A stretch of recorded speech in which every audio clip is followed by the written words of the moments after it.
Somebody say something. I was just going to say thanks to everybody who's dialing in for joining. We're going to wait a couple more minutes and then start. But if people have questions now, feel free to ask. All right, stream's working. Great. Glad that worked. Awesome. Thanks for doing that, Sean. And people are probably familiar with this, but there's a few different ways to ask questions. You can come off mute. You can use the raise hand feature. Then there's chat. We are encouraging you to use the Indy chat channel instead of the Zoom chat channel. And that's because after this workshop is over, that Indy chat channel is the place where you can go to stay in touch with the community and ask questions. You know, the Zoom chat channel will go away when the workshop is over. So we do encourage you to use the Indy channel.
All right, I'm thinking we should maybe wait another minute or two as some people come in last moment. Yeah, I'll go ahead and hit my record, Sean and David, but yeah, maybe in a minute or two we could go ahead and kick off. How does that sound? Confirmed. That sounds good. Jim. Sounds good. Looks like we have a really good group coming in. This is exciting.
All right, I think we're ready to go. Well, first, Sean or David, do you have any words? If not, we're good to go.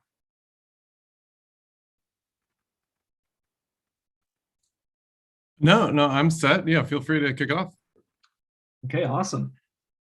Well, hello everyone, and welcome to today's workshop, a Hyperledger Indy Deep Dive.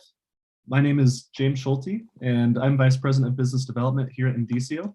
And we're very excited to host today's session in partnership with the Hyperledger Foundation. So a big thank you to the Hyperledger team. The work that the open source community is doing with the Hyperledger Indy is playing an important role in the transition from traditional identity management systems towards decentralized identity models. Hyperledger Indy has become a major force in driving the adoption of decentralized identity, or oftentimes called self-sovereign identity, or SSI. The Hyperledger Indy project and its associated code bases are being used for various production-level decentralized identity solutions around the world tackling complex business challenges. Hyperledger Indy is a distributed ledger protocol purpose-built for decentralized identity applications. It's comprised of tools, libraries, and reusable components for creating and using independent digital identities rooted on blockchains or other distributed ledgers so that they're interoperable across domains and applications. And today we're lucky to be joined by some of the world's leading experts as well as contributors to the Hyperledger Indy project. And they'll be giving you an in-depth look into these tools and libraries. They'll show you how this technology works and what you can do with it. So some of our objectives today include advancing your skills related to coding with Hyperledger Indy Node, familiarizing yourself with the cryptographic libraries contained in Hyperledger Ursa, to get an overview of Plenum code, exploring the various tools and libraries that support Indy, and above all, we want you to be ready to build your own solutions and hopefully contribute to the Hyperledger Indy project going forward. Throughout the workshop today, if you have any questions or need help, we ask that you take those questions to the hashtag Indy channel in the Hyperledger Rocket chat, and we will be periodically dropping a link to that in the Zoom channel here. In the prerequisites that you were provided when you registered for this course, you should have gotten instructions on joining the Indy channel. If you haven't done that yet, no worries, go ahead and use that link and you should be able to get on that pretty quickly. You'll need a Hyperledger, a Linux Foundation ID, but it's a fairly quick process. The reason we ask you to direct your questions to the Rocket Chat channel is so that these questions and answers that are given today can act as a resource long after this workshop. And if for some reason you won't be able to join the Indy channel, feel free to drop them in Zoom and we'll do our best to get to those questions, but we have members of the Indicio team who will be monitoring mostly the Indy channel, but we'll do the best to handle all that we can. So provided on screen here, we have a link to the Rocket Chat channel as well as a handout that will be used during the hands-on portion during the workshop today. So feel free to use these QR codes to access those. Feel free to screenshot. We will also be dropping a link to the handout in the chat as well. So yeah, as mentioned, prior to today's workshop, you should have been provided a set of prerequisites. But if you haven't done those, no worries. We're still happy to have you. Feel free to follow along and observe today. A recording of today's workshop, along with the instructional handout and the associated links, will be posted on Hyperledger Foundation's workshop page to be viewed at your convenience. And so for today's agenda, we will first hear from Sam Curran, who will talk about community efforts and how to get engaged and contribute. Then we will get an overview of the Indy Stack by Adam Burdette, after which he will discuss the Ursa cryptographic library. Daniel and Lynn will then walk us through the Indy SDK, and after that we'll have a 5-minute intermission. So stand up, get a drink, walk around, then we'll come back and Lynn Bennickson will provide instruction on network management.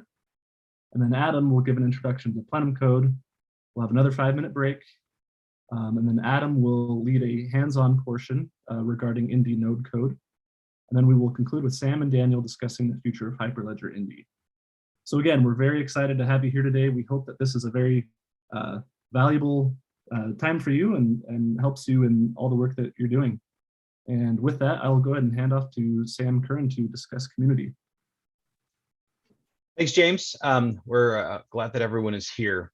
I'm going to take a couple of minutes and talk about engaging with the community. This may be old hat and very familiar to many of you. If it's helpful to some, though, then it's worth covering to help us along and to help you be familiar with how to engage with the community and get involved. I'm Sam Curran. I'm an architect at Indicio. I am Telegram Sam on all the things. I'm a co-chair of two different working groups within the open source community. Here in Hyperledger, I'm a co-chair of the Aries working group, and at the Decentralized Identity Foundation, I'm a co-chair of the DIDCOM working group there. So a bunch of experience engaging with the community and organizing and all sorts of things. And so I hope that what I share here is useful to you. First, some why engage with the community, right? The community is made by the people who join it, and we need you both for your expertise with the project, but also in life and circumstances, and the insights that you can provide. I want to highlight that this is not just for developers. We love developers, of course, but there's often work in user experience and documentation and project management and other types of things that most open source projects can benefit from. So if you're not a developer, you're still very much wanted and needed. There's three main projects here that we work with at the Hyperledger Foundation. We're here today, of course, to talk about Indy. And out of Indy, there are two separate projects that were born out of that to make them a little more general and approachable. One is, of course, Hyperledger Aries, the agent side of things, as opposed to the ledger side covered by Indy, and Hyperledger Ursa, which is a cryptographic library that contains lots of the cryptographic primitives that are useful for all sorts of this stuff. And so those are the groups that are here. There are other groups besides Hyperledger that are involved, and we wanted to highlight a few of those and what they do. The Decentralized Identity Foundation does work. The DIDCOM working group is there for DIDCOM v2. The interoperability working group often has really engaging discussions about various topics. And there are other groups as well working on identifiers discovery and claims, etc. So a good group over there. Trust over IP is another such group. And I want to draw some attention to the Utility Foundry working group, of which our own Lynn Bennickson is a co-chair. And so they do a lot of good stuff. They also have a really cool layer model that they've developed that helps sort of explain how the different pieces fit in different places. And so they do a bunch of good work over there. The W3C Community Credentials Group has worked on the DIDCOR spec and also the W3C credential format and ongoing work in those efforts. And so that's a quick survey of the various types of groups that you get involved in the open source community. I want to talk a little bit about how to get involved to help you be a little familiar if you want to dive in and join any of these working groups. They're a little different, but the stuff that I'm covering today should apply generally to most of them. Working groups generally communicate via chat is very common today. Email lists are still active and carry some really engaging conversations. And then most working groups have a regular call of some kind that you can either join or listen to later. Calls are generally where lots of active discussion happens. Sometimes it's faster to hash things out on a call than via an email exchange or in chat. There's particularly in Hyperledger, but in most groups, there's a handful of policies that apply. So Hyperledger has an antitrust policy and as well as a code of conduct. These things shouldn't be surprises, but abiding them helps to keep the work that the group does free of issues, either any sorts of issues that help someone feel unwelcome or discourage them from participating, and any legal issues that may come up. So please be aware of the policies. Lots of groups call them out or provide links to those, and you can be familiar with them. And if there's I'll talk a little bit later, but if there's any issues with these or something that is not being followed in the policy, then that's worth bringing up and trying to find a resolution to. Most calls have meeting agendas. Topics are almost always welcome. Sometimes the next few calls are already scheduled in advance, or there's invited speakers. But if you want to talk about something or present on something, then that's almost always welcome. Different calls have different forms of interaction. if you want to say something in the call. Sometimes you can just unmute and say something, typically in a smaller meeting. Larger meetings often use a more formal mechanism like the raise hands feature in Zoom, or they'll have a queue that they manage with the chat. If you speak up and ask like, hey, how do I manage the queue in the chat, then someone will always someone will clue you into what the mode is used in that particular meeting. Chat's almost always active, and it's a great way to ask a question without interrupting the regular flow of the meeting. Calendars are the place to find the meetings, and they're generally run by the organizations that have the meetings. And so the Hyperledger, for example, has a calendar with meetings on it that you can find all sorts of things to join. And then links can often be found in the associated repository. There's often agendas shared in advance, sometimes on a wiki. And so the calendar should be easy to find so that you can add it to your own calendar and make it on a regular basis. Meetings are often recorded, which is super handy for the times that you can't be present or you have a conflict. One of the perks of watching is that if you pick a player that has this feature, and VLC is one of those, you can play back the meeting in faster than real time, and so that allows you to get caught up on meetings that you may have missed. The recordings are usually posted on the agenda or in another regular place. The diff, for example, has a channel that all the recordings are posted into, but if you'll ask them, people can direct you to where those handouts are, to where the meetings are posted. Most groups have a GitHub repository that they're working on, given that this is open source. Not all the repositories are code, but some are used for documentation or other sorts of things, but there's usually one. There's a README file, usually in the root, with some meeting info and sometimes links to rendered copies of the repository contents, which is very helpful. It's worth getting familiar with the various issues and to contribute to the resolution of those issues or commentary there. You can view pull requests before they're committed, which will help understand the changes that are being proposed to the group's work. And you can also, through GitHub, you can look at the commit history and see what changes have happened recently, even if you haven't been to a repository in a while. So becoming familiar with GitHub will help you understand sort of the repository of both code and documentation that most groups interact with. If you want to contribute your code, which is an obvious goal, or I say code here, this also includes documentation changes, etc. You want to mind the code license and the requirements for working on it. And make sure that those are compatible with the work that you're doing. Most of the work you want to do typically on a repository fork. So you would fork the repository and then create a branch within that fork for your contribution. The developer certificate of origin is usually required on these projects on commits. If you Google that up or ask around, people will help you get that going. It's not super technical to do, and it's part of the legal issues around contributing code.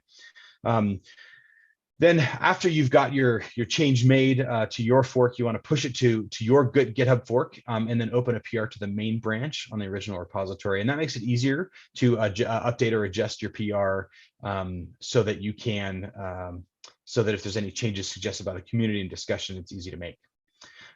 Pushing code back is how the whole open source code base works, and so that's an easy thing to do. One thing that you might do to help out is look for an easy change that you can make if you're trying to be familiar with the process. Look for a spelling error or some formatting, some light formatting that can be done, and then that will help you get familiar with that process as you get more deeply involved in more complicated things. The last thing that I want to talk very specifically here about is engaging in the community. We need you, and we need you to speak up and share with us what you know and the experience that you have and who you are. We particularly need that if you don't feel like you fit in. We unfortunately sometimes cultural things being what they are have far too much representation in some areas of life than others. And I'm not just speaking about the fact that we tend to have a lot more developers than we have UX or designers or other things like that.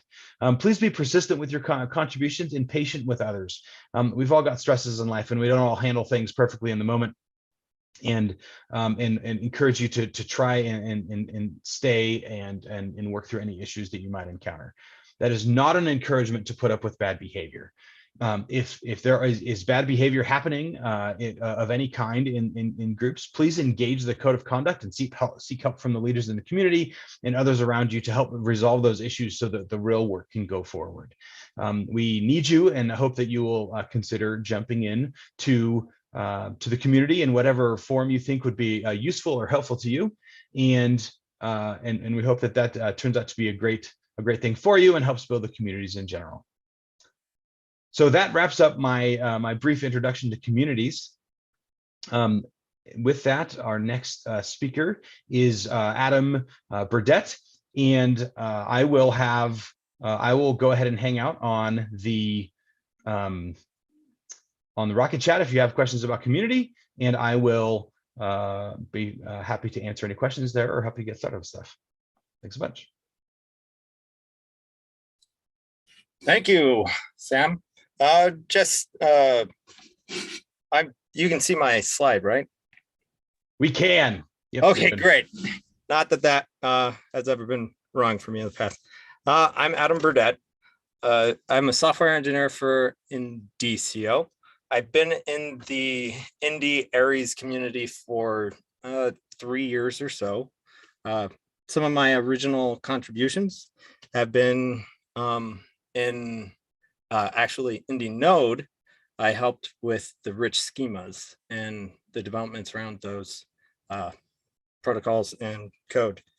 I also have helped bring the transaction author and TAA, transaction author agreement, pardon me, into being, getting it anchored onto the ledgers. More of my recent contributions have been in Aries framework JavaScript. I've helped work out mediation in that repo. And I more recently have been working with Aries Cloud Agent Python, ACAPI. I'm a plugin developer for that. And if you guys have seen the Universal Resolver, I was one of the main developers on that project. So enough about me, that little spill. Oh yes, to accompany this session, there's a handout. Inside the handout, there's actually instructions that we'll use in the hands-on portion. So it's kind of important for later to look at that, and also to make sure that you've gone through the prereq setup. And as you have questions, please go to Rocket Chat and ask them. There'll be people there to answer them. And my colleagues have been instructed to catch me in my spot on the slides if I miss something or if there's a big question asked. All right, it's my pleasure to introduce you to Indy. Now, James did a really good job introducing Indy and what it does. I want to make sure that we have this mental model that Indy is an identity management platform device that's decentralized and allows credential holders to interact with verifiers without gatekeepers. And so that's kind of like the overarching goal we're striving for, problem to solve. So in this session, we're going to talk about the main repos and elements of Indy Stack, which are Ursa, libindy, the wrappers of libindy, Plenum, and Node, Indy Plenum. I often will abbreviate Hyperledger Indy Plenum and shorten it to just Plenum, so apologies for that. Ursa, of course, is crypto. We'll be going over that right next after our overview. Ursa, providing the crypto, has several different libraries that consume it and provide things like non-creds. And there's language wrappers around those, Indy SDK, VDR, the CLI, those all are categorized in the wrappers. And then the Aries agents build upon that. Ursa also has a Python interface that Plenum consumes and uses. BLS signatures is one of the main, and Indy Node extends Plenum's base functionality to provide our decentralized ledger. Now, this is complementary to the other session we've done, where we went into the details of Aries agents and how those interact in DIDCOM. This session is going to be deep in the ledger side of things with Indy Node, Plenum, consensus, how the data is persisted, and some of the elements of the crypto that build upon that. This is a great time for questions if anyone needs to interject, since I'm not watching the chats.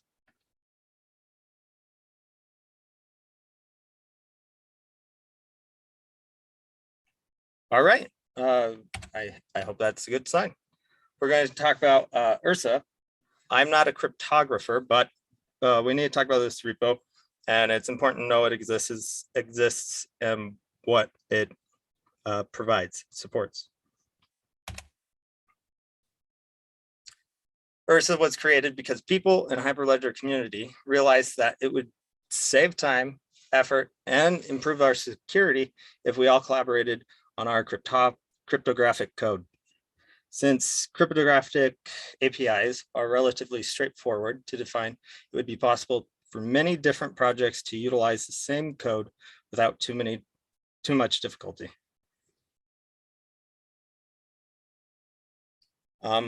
Ursa features libUrsa and libzmix.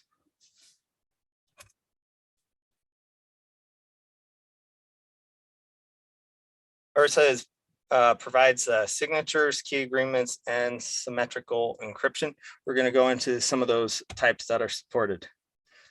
We have ECDSA making use of SICP 256K1 keys.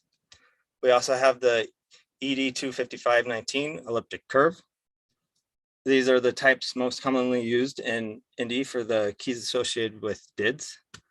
We have BLS signatures for pairing friendly curves. This is used for multi-sig on ledger transactions in Indy.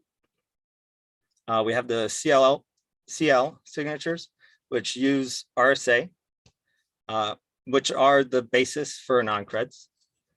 And we also have Shamir secret sharing.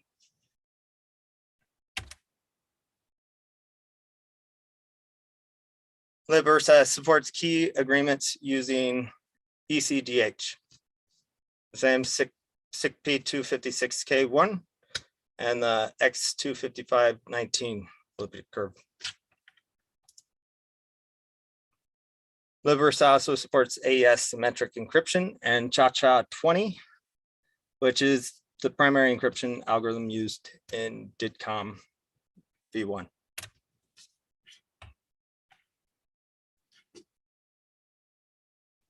libUrsa exposes a C-callable interface. This C-callable interface allows any language that supports foreign function interfacing to be able to wrap Ursa and use it natively in that language. It also exposes a Rust native interface as it is implemented in Rust.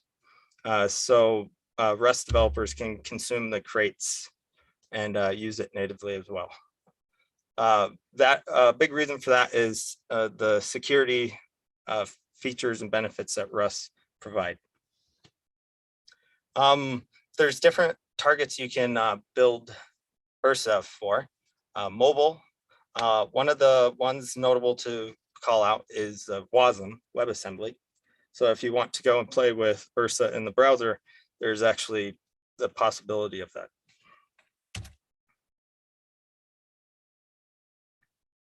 libzmix. It's a generic zero knowledge proof library. It provides bullet proofs, range proofs, set membership. It builds upon Ursa and is some of the next level iterations inside of Ursa. One of the reasons I actually call out ZMix, because I don't know very many libraries actually or projects using it yet, but it supports BBS signatures, which is something that the Aries community is starting to talk about incorporating into their projects. It also supports PS signatures, G signatures. I'm absolutely terrible with names. You just have to, like, any of my kids will tell you. So that's why I'm not trying to like pronounce Poinshavel Saunders. Yeah, PS. Just I believe we've covered the main point with ZMix is the BBS plus. So when people talk about that and the support, it exists in Ursa inside the ZMix. And so, as I mentioned before in the intro, libindy consumes Ursa directly, creating anon creds, our zero knowledge proof credential capabilities features. And Ursa Python is a language wrapper for Ursa that Nd Plenum uses for BLS signatures. And we will continue to build upon this mental model we're starting with. That actually concludes my intro and Ursa. And I believe Daniel's up next. Yep. So I will be talking about the Indy SDK. This is, as Adam said, there we go, building on top of Ursa and is the next layer up in the stack. So to briefly introduce myself, I am Daniel Bloom. I'm a software engineer at Indicio. You might remember my name if you attended the Aries workshop a couple of weeks back. That's definitely more my area of expertise. I spend more time in Aries than I do Indy, but since within Aries we consume Indy, I've had a lot of experience working with the Indy SDK especially, and am more recently getting more involved on the ledger side of things within Indy. Cool. So as I said, we are going to be talking about the next layers up in the stack, which builds on top of Ursa. And this is broadly termed the Indy SDK, but this contains libindy itself, as well as the language wrappers that utilize libindy and expose the functionality of libindy to Aries agents built on top of them. I'll go through a quick overview of the Sdk project as a whole.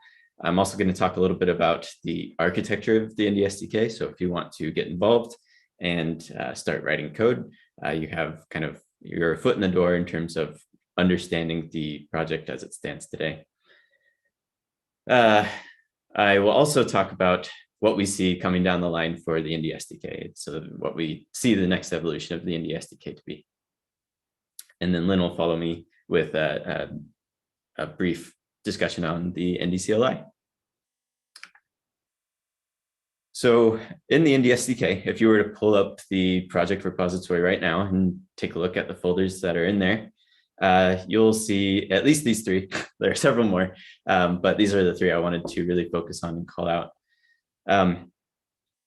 So first off, libindy, and this is the actual library, the C-callable Rust library that has most of the interesting stuff of the Indy SDK.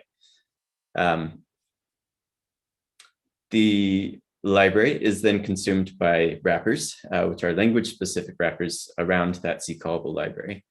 We have wrappers for .NET, Java, iOS, Node.js, Python, and Rust, which is a pretty broad coverage, I would say, for most languages that people are using. I know there are others that are outside of the Indy SDK repo, which tend to extend wrappers within the repo to expose functionality for example, React Native, I think, has some more wrappers for Indy in various projects out there.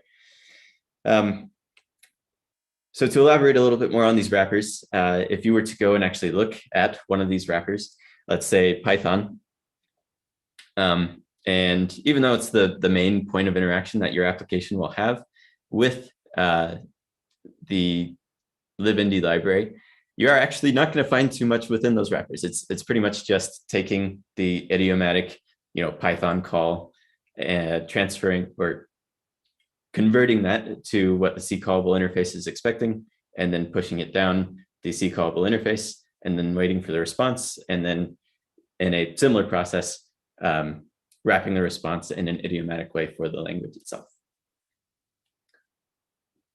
So usually if you're having problems, you're going to have to look deeper than the wrapper to find where that problem is originating from. And then finally, the CLI is a tool for interacting with Indy wallets and ledgers from the command line. And Lynn will be getting a little bit more into that. So just a teaser there for now. It strikes me that I didn't actually give a broad definition of the Indy SDK. So I'll back up a little bit and say that now. So the Indy SDK is the main place to go for developing applications on top of Indy. That might be self-explanatory given it's an SDK. But this is how we interact with the Indy ledger. This is how we also create and interact with non-creds credentials using the Indy libraries. So to talk a little bit more about what is included inside of the Indy SDK, in my mind, at least, I always kind of split things up into these main 3 feature buckets. This is not literal. You won't necessarily go into the Indy SDK repo and see things split up like this. In fact, there will be things called ledger that aren't going to be exactly what I'm describing here. So this is mostly conceptual, just rough groupings of functionality. So ledger being, being able to communicate with the ledger and all the various interfaces needed for that. Wallet being the secure storage aspect of the Indy SDK. So how we hold on to private keys in a way that protects them and helps prevent misuse of those private keys. And then a non-cred, so being able to issue and verify a non-cred's credentials.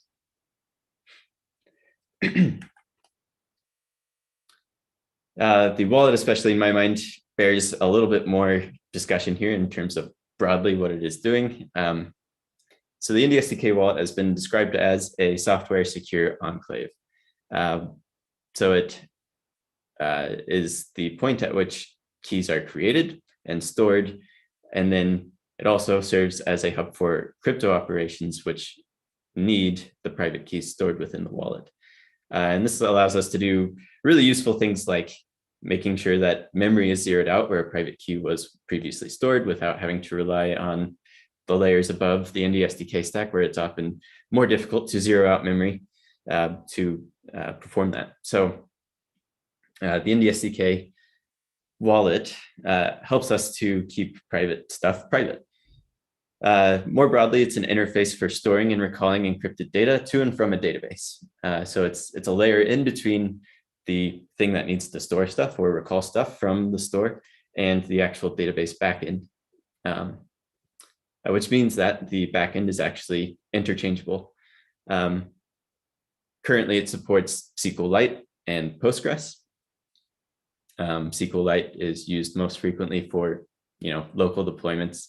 If you just need to spin up an agent locally real fast, or the Ndcli will also use the SQLite database. And then Postgres is most frequently what we see in production deployments of software that are using the Indy SDK wallet. I'll also call out that because of the wallet interface,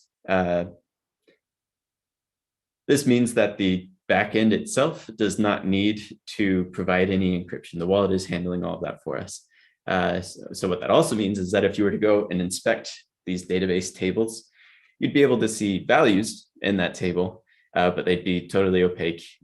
There's not really much you can glean from those stored values since they're all encrypted. Okay, so these are the primary 3 feature buckets, and each of these in some way or another will call down to crypto layers Ursa is especially used for that, as Adam just described. And libsodium is also used to some smaller degree for things like authenticated encryption and such. So from a very high level, this is more or less the shape of the Indy SDK.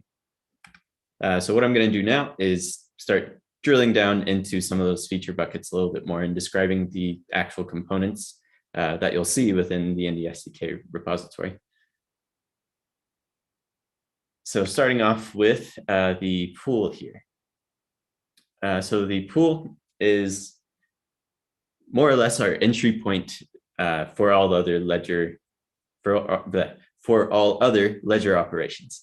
So before we can do something with the pool, we need to first open up a handle to a pool. So can configure a connection to that pool and then pass it into the next operation that needs to do something with it. I think Lynn will get a little bit more into the terminology of a pool, but it's more or less just a grouping of nodes on an Indy network that are listening for transactions from clients. So the pool API within the Indy SDK helps us to open a pool handle, close pool handles, and store and delete configuration for those pools, I believe, as well. In a very similar fashion, the wallet kind of serves as our entry point for nearly everything else within the Indy SDK. Before we can, do crypto operations, we typically need access to private keys or to create private keys. And all of that takes place within the wallet. So naturally, we first need to open a wallet to perform any of those operations. So this wallet API, to clarify, is not where the storage is actually occurring. If you were to go and look at the wallet module within the Indy SDK, this is instead where we go to manage the wallet. So creation, open and close, delete, import, export. So the full wallet lifecycle, I suppose, is represented by this API.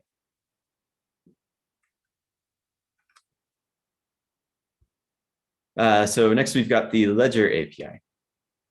And this is where we actually begin to interact with the ledger using a pool handle that was previously created with the pool API.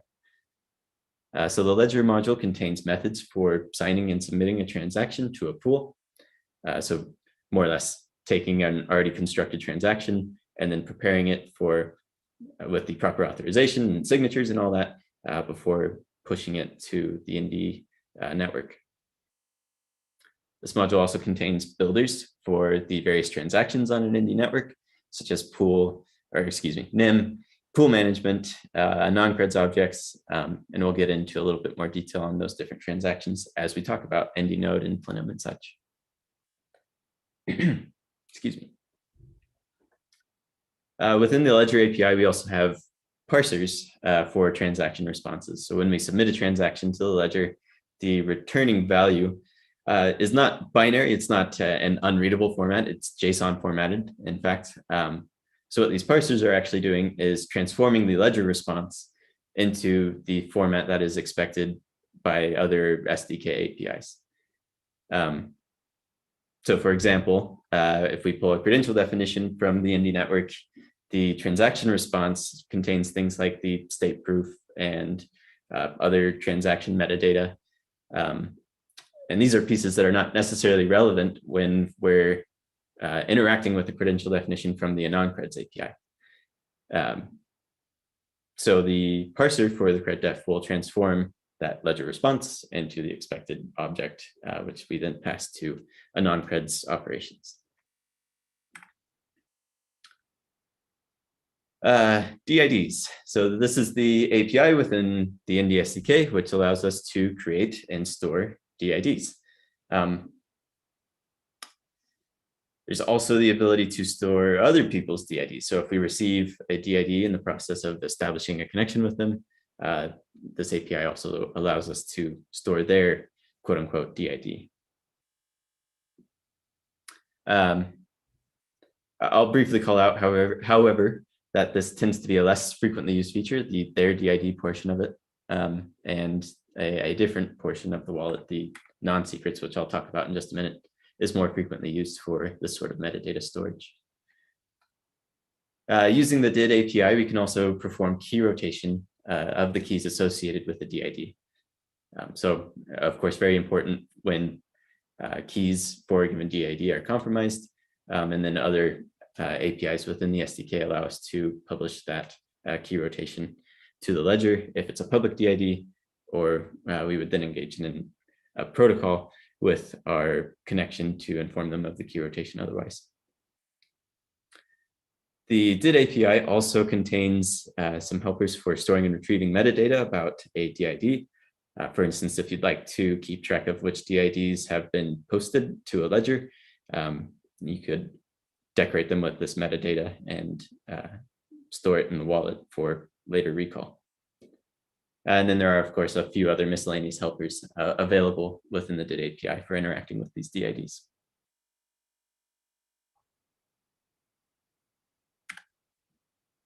Okay, so the crypto API, this is more or less just crypto operations that didn't fit into another Indy SDK function. So things that aren't strictly related to DIDs or non-creds ended up in this, this portion of the API.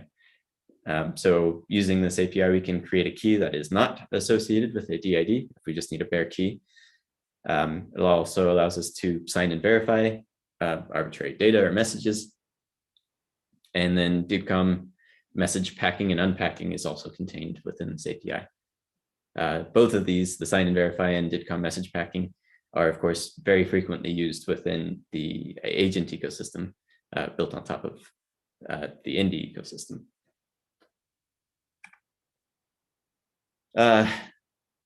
Non-secrets. So this is the API I was alluding to a moment ago. So I've talked about the wallet as the place for storing private key material so far. However, as it turns out, that same mechanism for storing private stuff for keys is also useful in general for just storing information that we would like to keep secure or private. So we can store arbitrary data in the database and have a few mechanisms for easily retrieving that data through the use of tags.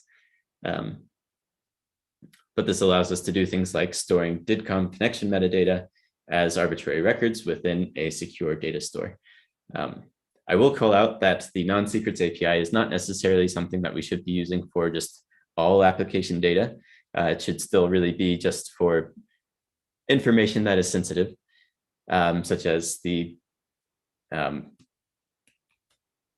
I'll take a concrete example just to speak a little bit more precisely. In Aries Cloud Agent Python, as we're engaging in a credential issuance protocol, the credential issuance records that we're using to keep track of that protocol will contain, for a time at least, the information that is actually issued in the credential, which is considered to be, generally speaking, personally identifying information about the recipient of the credential.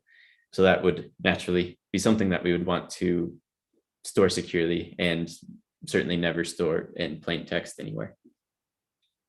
So the non-secrets API helps us to do that. This is also an interesting point here. We can store crypto primitives that are not natively supported by Indy within the non-secrets portion of the API. We won't get the nice, zeroing memory and all the other key hygiene stuff that Indy provides for the native key types, but it is still, being able to store it securely is better than the alternative. So it is also a possibility to store these crypto primitives within the Indy SDK non-secrets part of the wallet.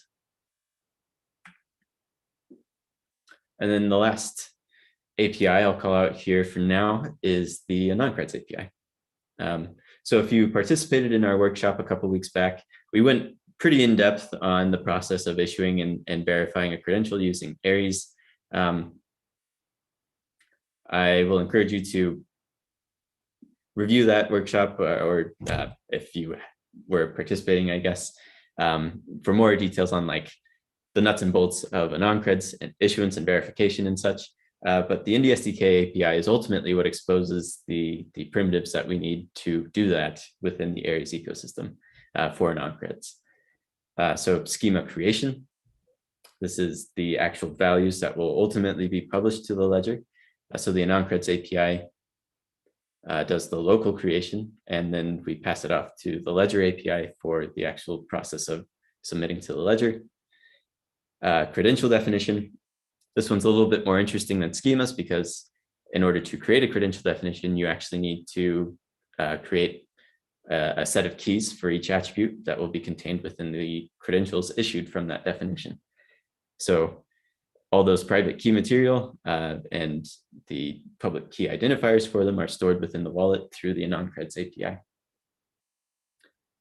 Revocation registry operations are also enacted here, and then the process of creating the credential itself, which is ultimately issued to a holder, is also done through this API, as well as presentation and verification of those credentials.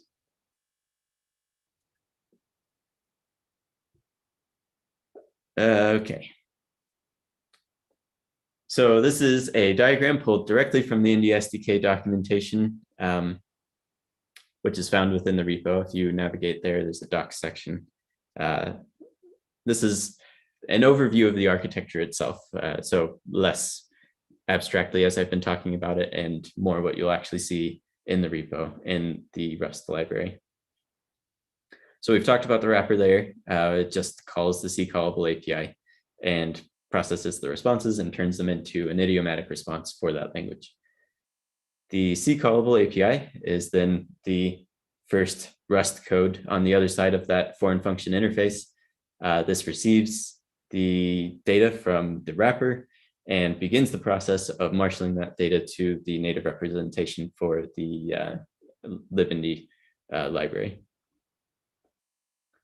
The API layer then calls down to a command layer, which aggregates functionality from the different services provided in the service layer, and is ultimately what provides the specific functions that are performed when we call one of the APIs from a wrapper. So this is following the command design pattern, if you're familiar with that. It is quite thoroughly executed according to that design pattern. So if knowledge of that design pattern will certainly help make contributions to the Indy SDK, but will also help us to locate, what is happening when I make this call from the wrapper to be able to follow it down the stack. I acknowledge that this might be a little intimidating in terms of just how much is on this diagram. So I definitely encourage you to go and read a little bit more in the documentation of the Indy SDK to see where each of these services responsibilities lie and get more involved.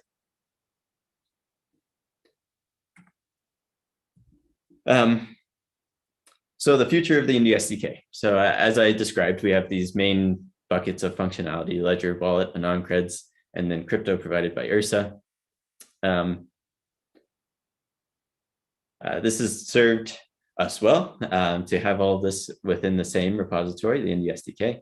It's a one-stop shop for everything, which fits great if you are coming into the Indy ecosystem full on, ready to dive deep. Where it is not quite as helpful is if you want to only communicate with the ledger, you can't really do that without pulling in everything else. So wallet and non-creds would have to come along with it in order to do that ledger communication bit. Same with the wallet. If you only wanted the secure storage elements, you wouldn't be able to only pull out that piece of functionality and interact with that. And similar story for non-creds. So as we've worked with the Indy SDK, especially from the context of Hyperledger Aries, this has informed a lot of our opinions about the next steps for the Indy SDK. We've come to realize that having more modular components would be extremely helpful. And I'll call out BCGov, Government of British Columbia, and their team. They've definitely been pioneering in this Indy Shared Library project. So a huge shout out to them and all the work that they've been doing. There have been others from the community as well. Don't want to minimize their contributions. But yeah, so we have these different components which help selectively choose which components, which features of Indy we'd like to use, and also kind of minimizes the number of layers in between us calling this API and the actual code being called. So at the top here, I'll call out first the Indy VDR. This is a verifiable data registry. That's what VDR stands for.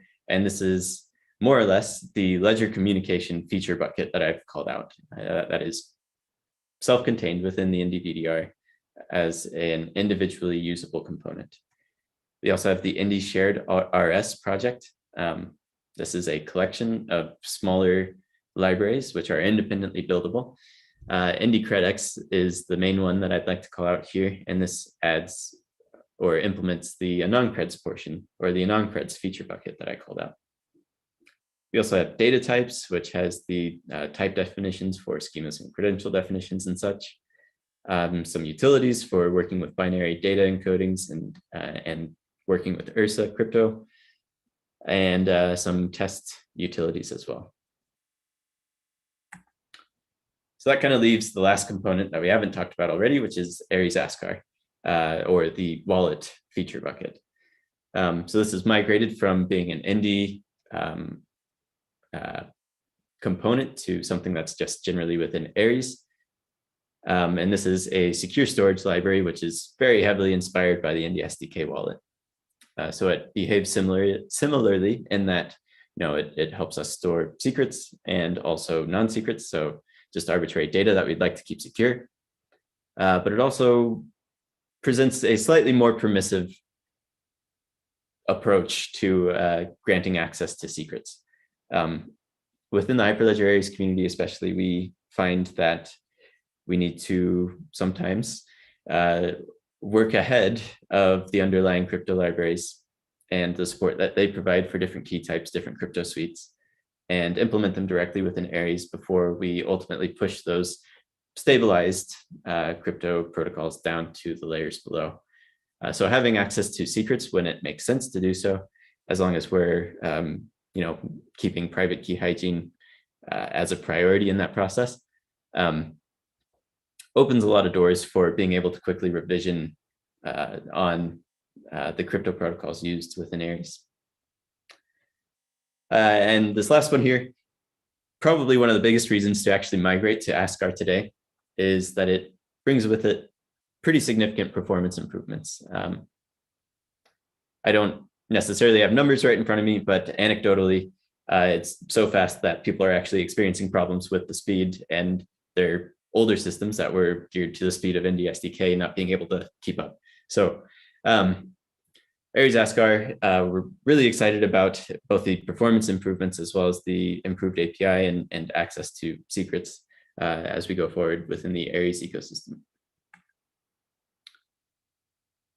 So these different buckets of functionality then, to sum up, are more or less roughly equivalent to these components that I've called out here. So ledger turns to Indy VDR, wallet turns to Aries Ascar, and Ndcli turns to Ndcli. So to put that in other words, Indy VDR plus Aries Ascar plus Ndcli is roughly equivalent to the Indy SDK. And this is what we see as the future of the Indy SDK going forward. Like I said, we're really excited about this next evolution of the Indy SDK. While the command pattern has served us well within the monorepo that is the Indy SDK, we also think that having smaller bite-sized pieces of functionality will make it much easier for new contributors to join in and more simplify the process of adding new code in the future to each of these different pieces. And with that, that kind of covers my overview for the Indy SDK, and I'll hand it off to Lynn for the Ndcli.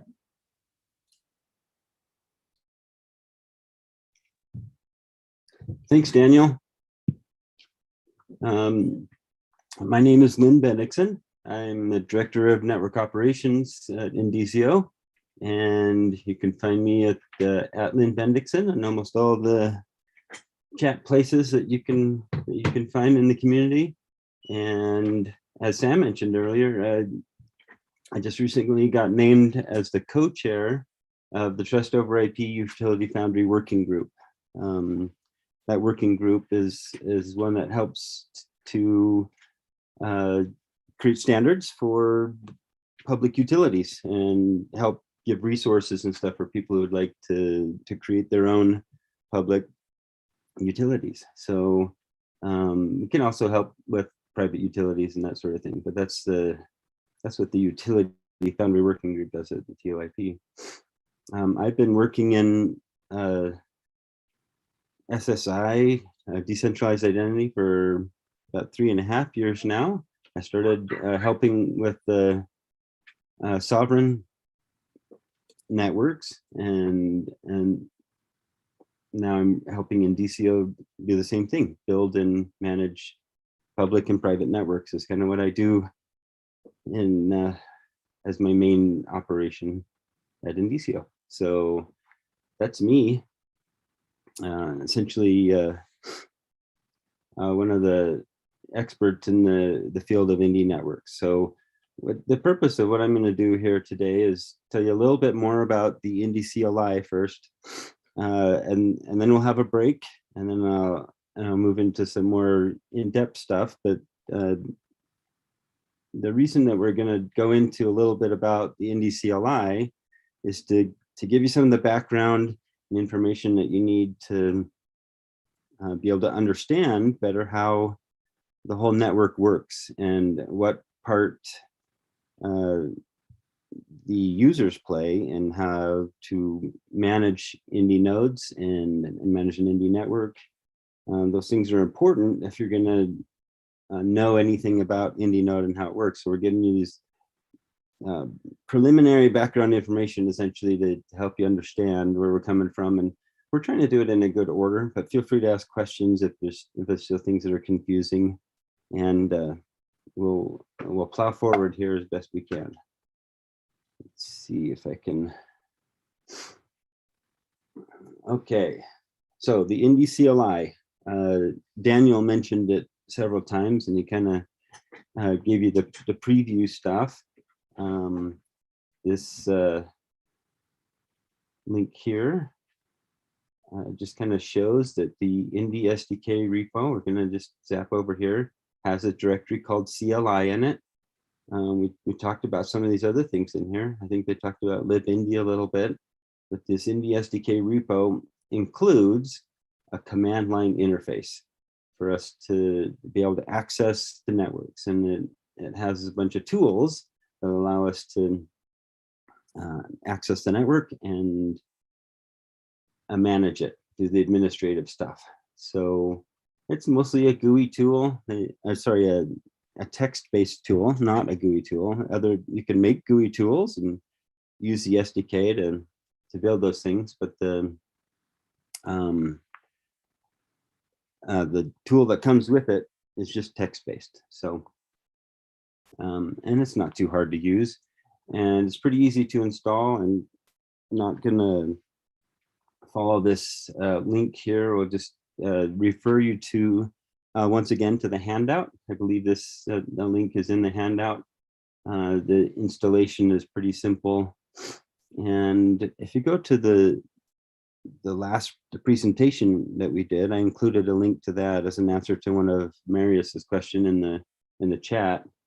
We have a lot more details on how to install the CLI there, so I won't go into detail on that, but we'll just refer to it, and so you have a link there and can do that.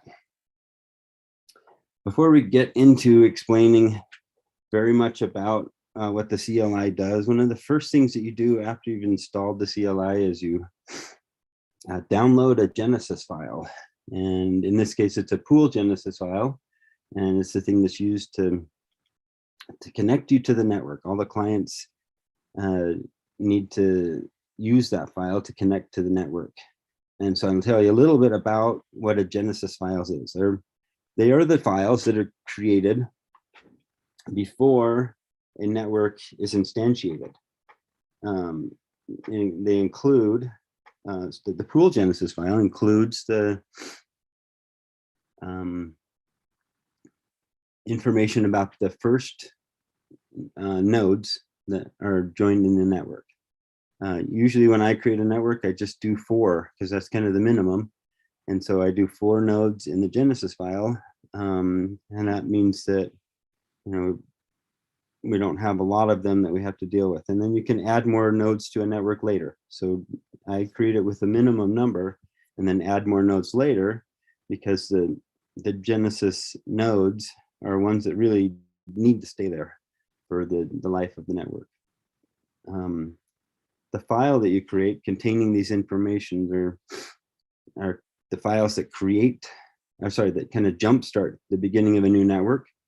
And they're literally the first several transactions on the domain and pool subledgers.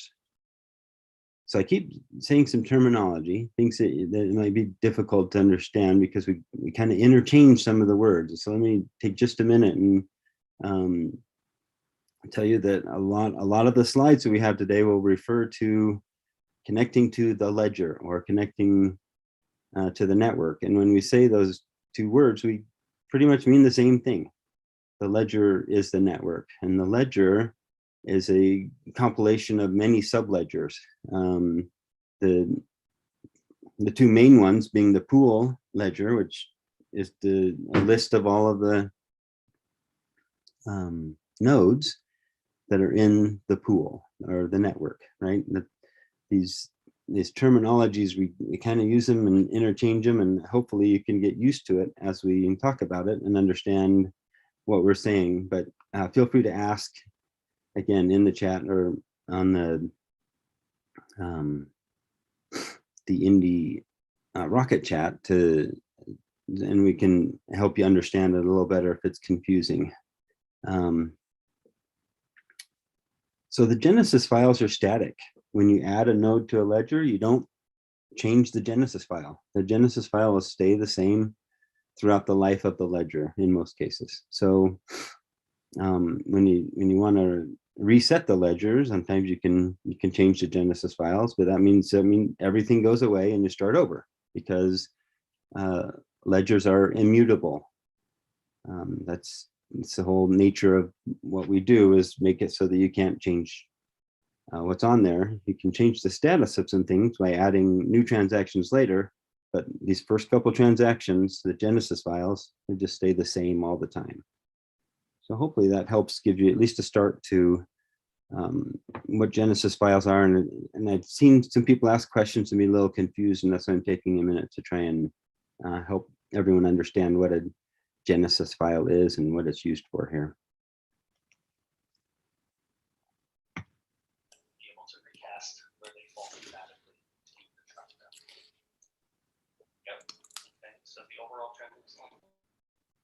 Okay. Once you have installed the Ndcli and started it up, usually you'll run through a couple of steps to get it so you're ready to run some commands to manage your ledger or to do anything. And Daniel did a great job of introducing the concept of a pool, and there are pool commands here.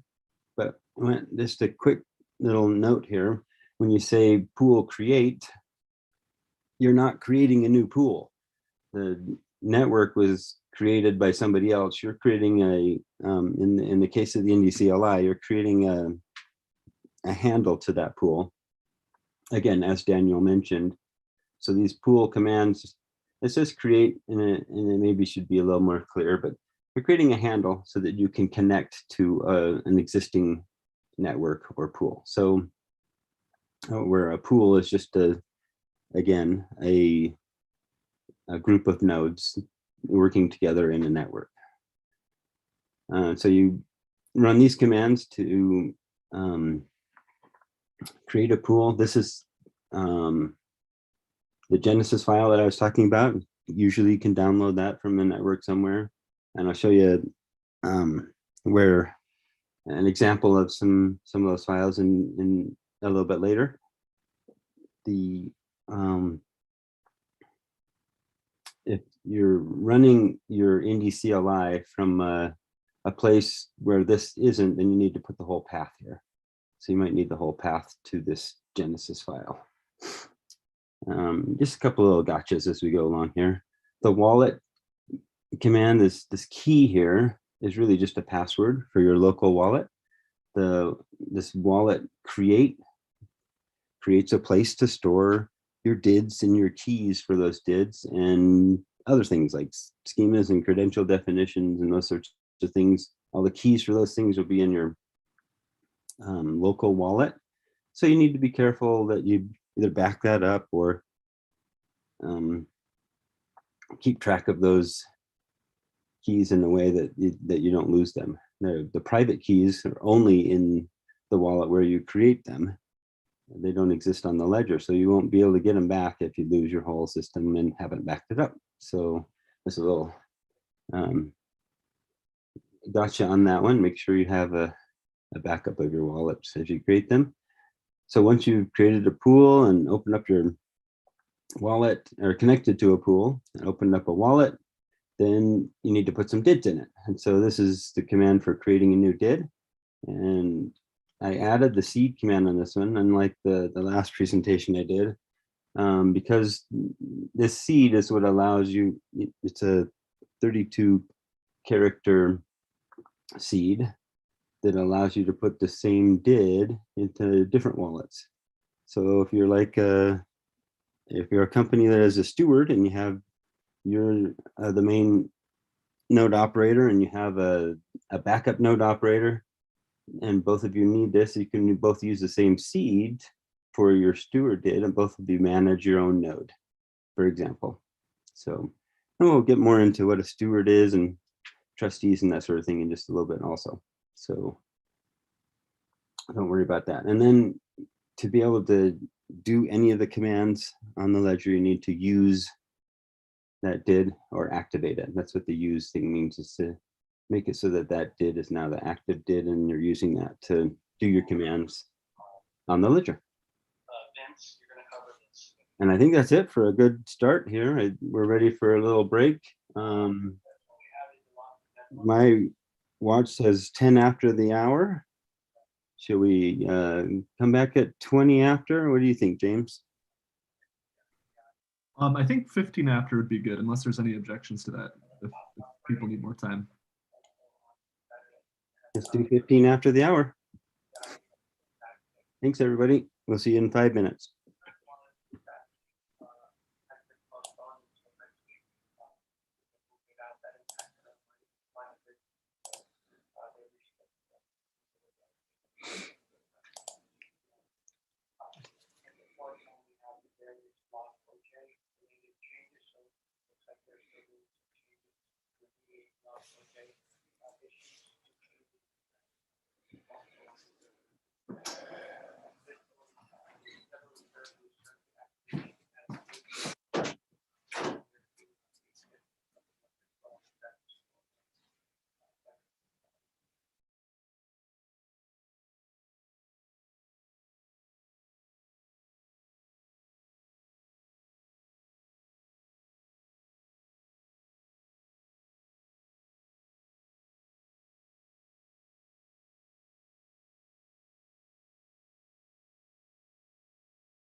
Okay, I think we're ready to move on here. My clock says we had our 5-minute break.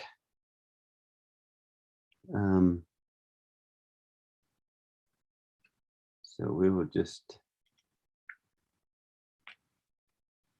move on with the next section. And this is me as well. So I'll tell you a little bit about network management. The real purpose of this section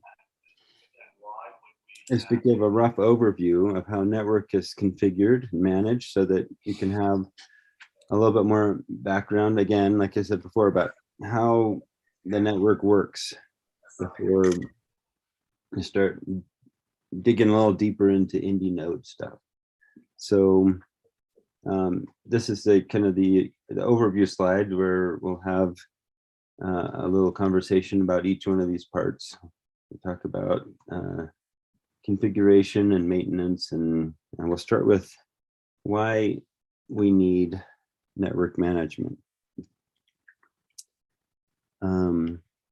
So what does that mean when we say network management? Essentially, you're talking about the configuration and administration of a Hyperledger Indy network. Okay, so as it says on the slide here, every instantiation of a Hyperledger Indy network should have governance documents that go along with them. Even if you're just doing a private network, you should think about how you want your network to be governed so that the users of your network have some confidence that that is configured and maintained in a way that they feel comfortable with it.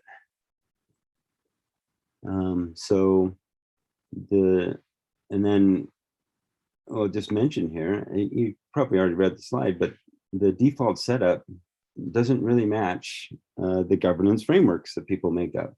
The default setup is more for a test network so that you can get in and do things without having to have some of the administrative overhead. But the network administrator needs to configure at least production networks, right? You need to configure your production networks to make it so it matches the governance and is more secure.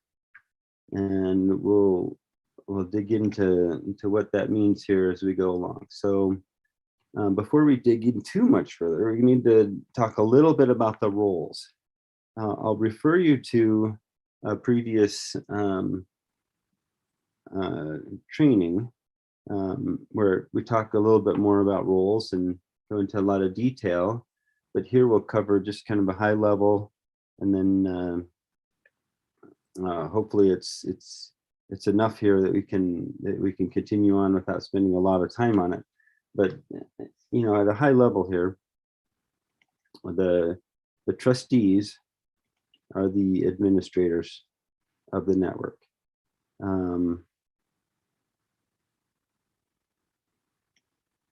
Sorry, opening up my notes here so I don't forget anything.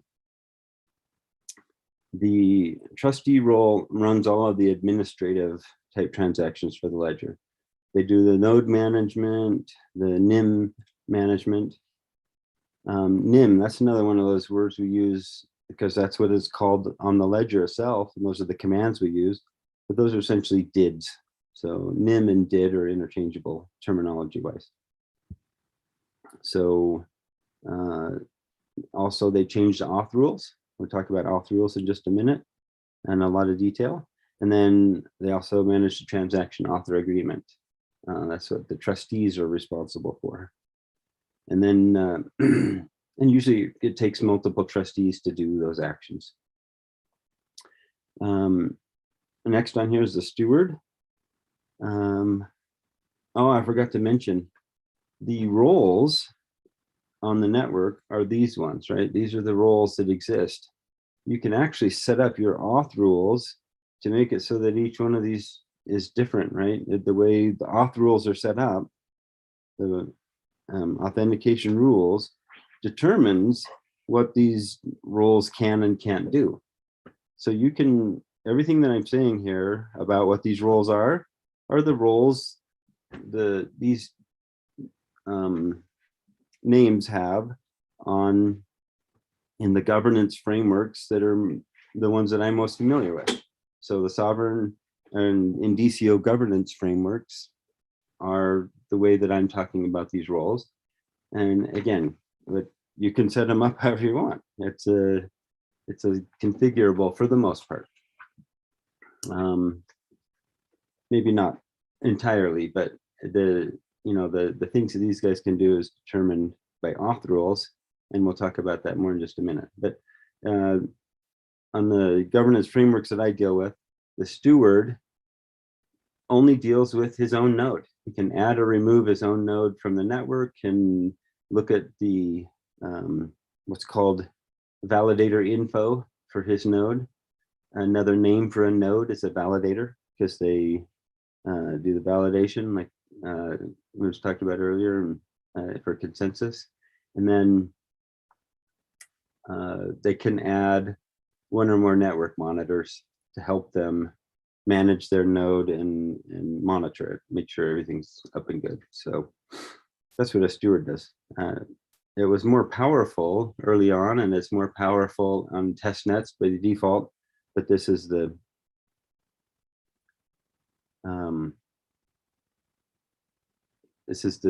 new thing where we the new governance have kind of compartmentalized it. So trustee is just administrative, the steward just runs his own node, and the endorser is the only role that can write transactions like schemas and credential definitions and those sorts of things. You have to be an endorser yourself, or you have to get an endorser signature to be able to write those kind of transactions to the ledger.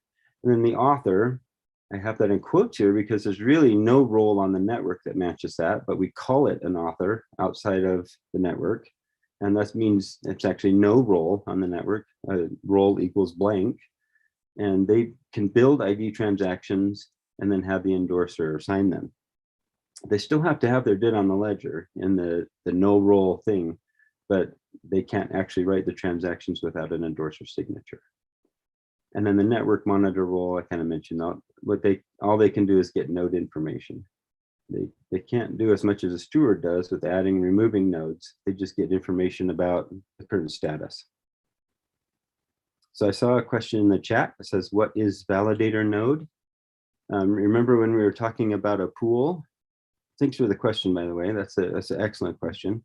We were talking about a pool, and we said there was a bunch of nodes on the network in a pool. That's what a validator node is. It's just one of those nodes. It all means the same thing. We use a whole bunch of different words for the same thing. Each steward can have one node on the network, and that node is called a validator node in some contexts.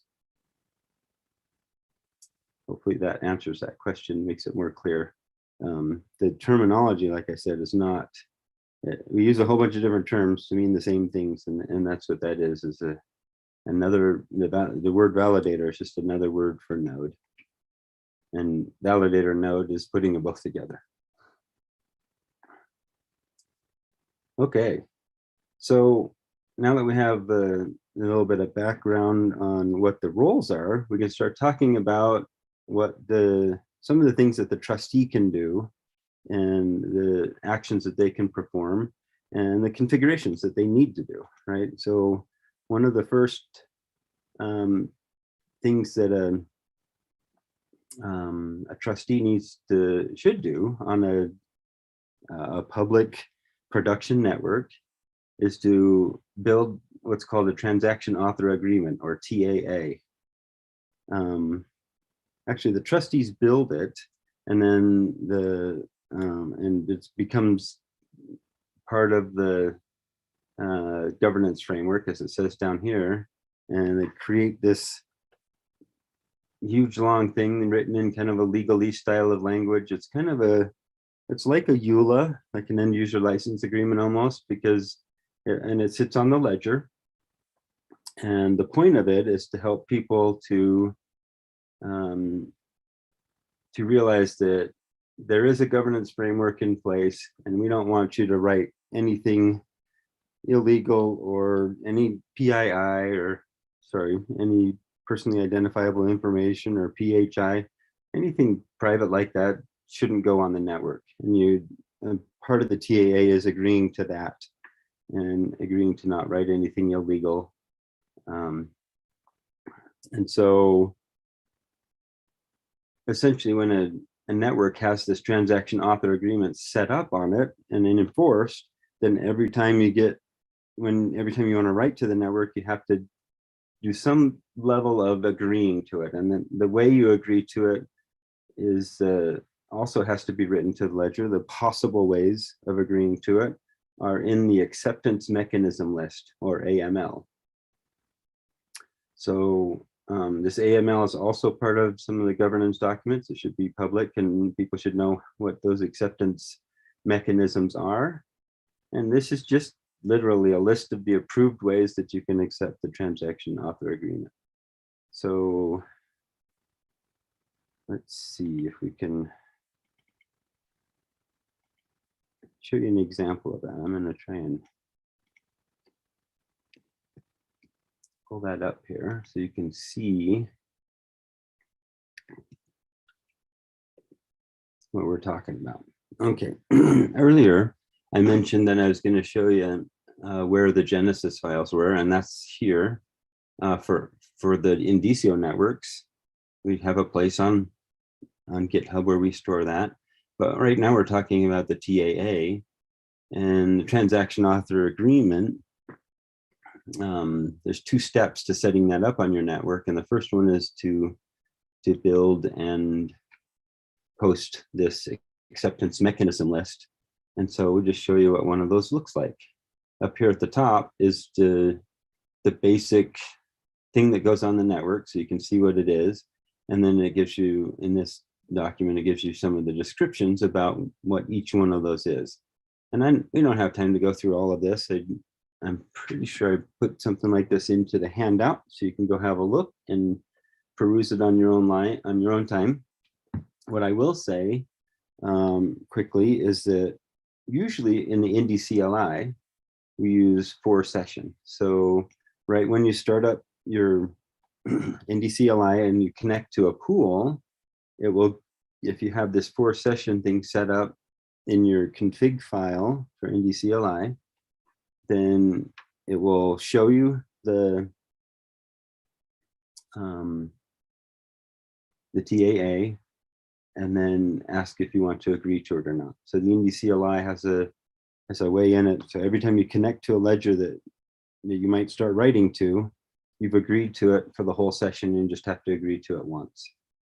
In code, these other ones come into play, and it depends on whether how you've agreed to it. So if you're an enterprise corporation that has a clients and they sign a service agreement that say they'll never write anything bad to the network at the beginning, then inside your code, you can say they signed the service agreement, and then they don't have to keep signing it over and over again like we do for the CLI.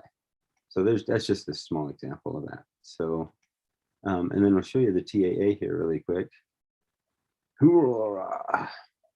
Whole bunch of stuff. Excuse my thing. So there's a bunch of legalese in here and has obligations of people who want to write to the network and what they're agreeing to. So that's what I wanted to show you there. Maybe intro to TAA. Now we're going to talk just a little bit about how to write that to the ledger. There's a document. I hope that I put that on the in the handout so you can see it. But I wanted to show you that how putting it on the ledger is very simple. There's just 2 commands. The first one is this ledger transaction acceptance mechanisms command. And then after that, you just copy in the acceptance mechanism list that you saw on the other page.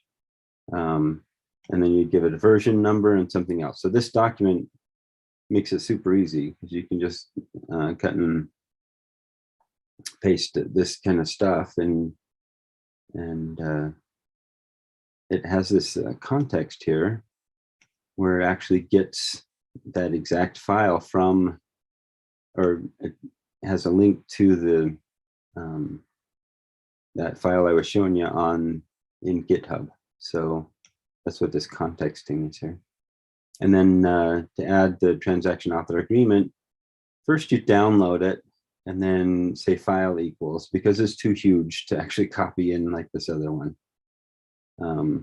But there is a kind of a funny thing I wanted to explain really quick here. So when you're setting up your TAA, you'll use this ratification timestamp thing when you first set it up.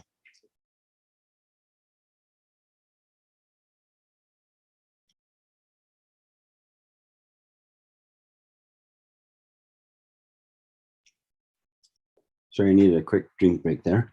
So this ratification timestamp is just a Unix timestamp that says when that new TAA was approved by whatever board of approval needed to approve it for your network. Okay, so you put that in there when you first start. This retirement timestamp, oh sorry, this is the command you can use to get some more help on how that works and what it's all about. It gives you some examples, but I just wanted to bring up these timestamp things because it's a little bit weird how it works. So I'll give a brief explanation. Hopefully it's not too confusing. You can have more than one TAA, transaction author agreement, on your ledger at the same time. And the reason is, in code, you get, when there's a SDK call or that you can use to get what's called a, what was that called again, Adam? The digest? Yeah, the digest. Thank you, Adam. So you can retrieve that digest and then you don't ever have to go and get it again. You just keep using that same thing. And if you want to update the TAA on your ledger, then that old digest is no good anymore. So somebody's been running some code for a while. They're using this digest because they have a contract with somebody, and that all of a sudden stops working. Well, they didn't want that to happen. And so they made it so that you can have two of them on at the same time, and that the old one will still work for a period of time until it retires. And so when you have a new one, you put a new one on with the ratification timestamp for when it was ratified, when it starts. And then for the old one, like the first one you put on, you're putting a second one on now, right? For the old one that's on there that you want to replace, you inform your people, your customers, or whoever's using your network, hey, we've got a new TAA, you've got 45 days, 2 months to move to the new one, but both of them will work in the meantime. So you don't have this hard stop of, okay, everyone has to change their code at exactly the same time. Does that make sense? So the retirement timestamp says, okay, we're gonna put the new one on, and then we'll give you 45 days or 2 months or whatever to switch over to it before the old one goes away. So they can change at their leisure during that time period that's in between there.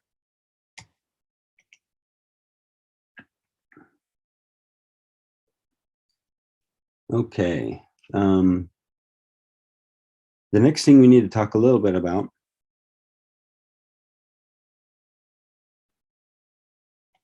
somebody asked a question in the chat. Eduardo, the retirement timestamp is put on later.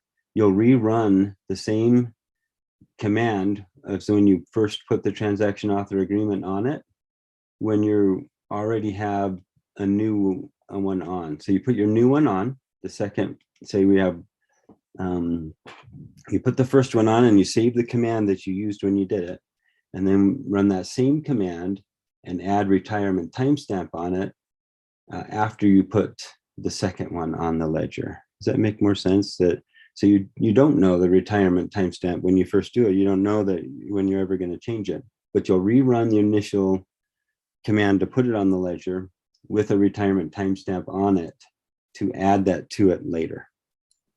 Hey, Lynn, I think he was referencing the ratification timestamp in his question. So I think he's asking when we're publishing the ratification timestamp, if the timestamp for ratification coincides with publishing that TAA to the ledger, how would we know that in advance? Oh yeah, I misunderstood. I read it wrong. There's a big long word that starts with an R. Sorry. So whoever approves the TAA when you're writing it to the ledger, and if you don't really know when that is, then it can be a date that's, you know, starting at the time that you put it on or earlier. It doesn't have to be exact. It's just a time that says when it starts being valid on the ledger. So it's not super critical, but what I've done is I've asked I've gone back to the board of trustees meeting where they said, yeah, this TAA is approved. And then I take that date and put that on there. So it like I said, though, it doesn't have to be a perfect time. Okay, we need to move on a little bit here. We'll continue answering questions about that in the chat if you have some more. Thanks for the question, though. So this next part, you thought the TAA was a little confusing. This next part, auth rules. I don't know how many of you have dug into it or looked at it at all, but it's pretty confusing, even for experts in the Indy community to understand what these things are and how they work and how to set them. And so I'm gonna try and talk slowly and go through it in enough detail that at least you have a start for how to essentially understand how to change the auth rules on a ledger so that you can set it up to be more secure. Like I said earlier, the default auth rules are not very secure. For example, a trustee can add another trustee, and that's a lot of power. So, you know, a trustee adding all of their friends as trustees can mean they can control the whole ledger. So you don't want that.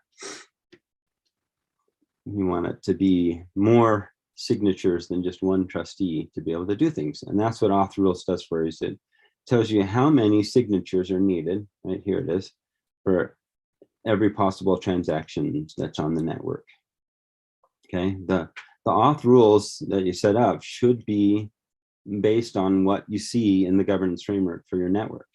The governance framework needs to be set up in a way that it defines how how many signatures and who's in control and how to do these sorts of things, especially for a public network that is a production network. So to see what auth rules are currently on your network in the Indy CLI, you just type in ledger get auth rule, and we're going to show you an example of that and teach you first how to decipher what this mess here means.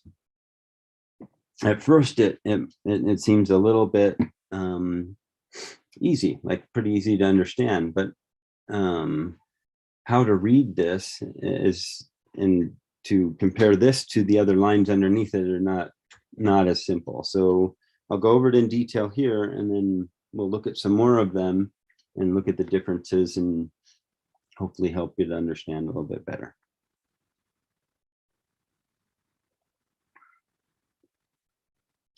Okay, so these columns are kind of in a little bit of a different order than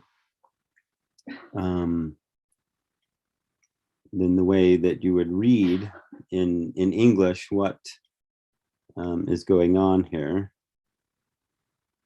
So let's see if I can get this in a way that's helpful. So I usually start here. So this particular row of the table, and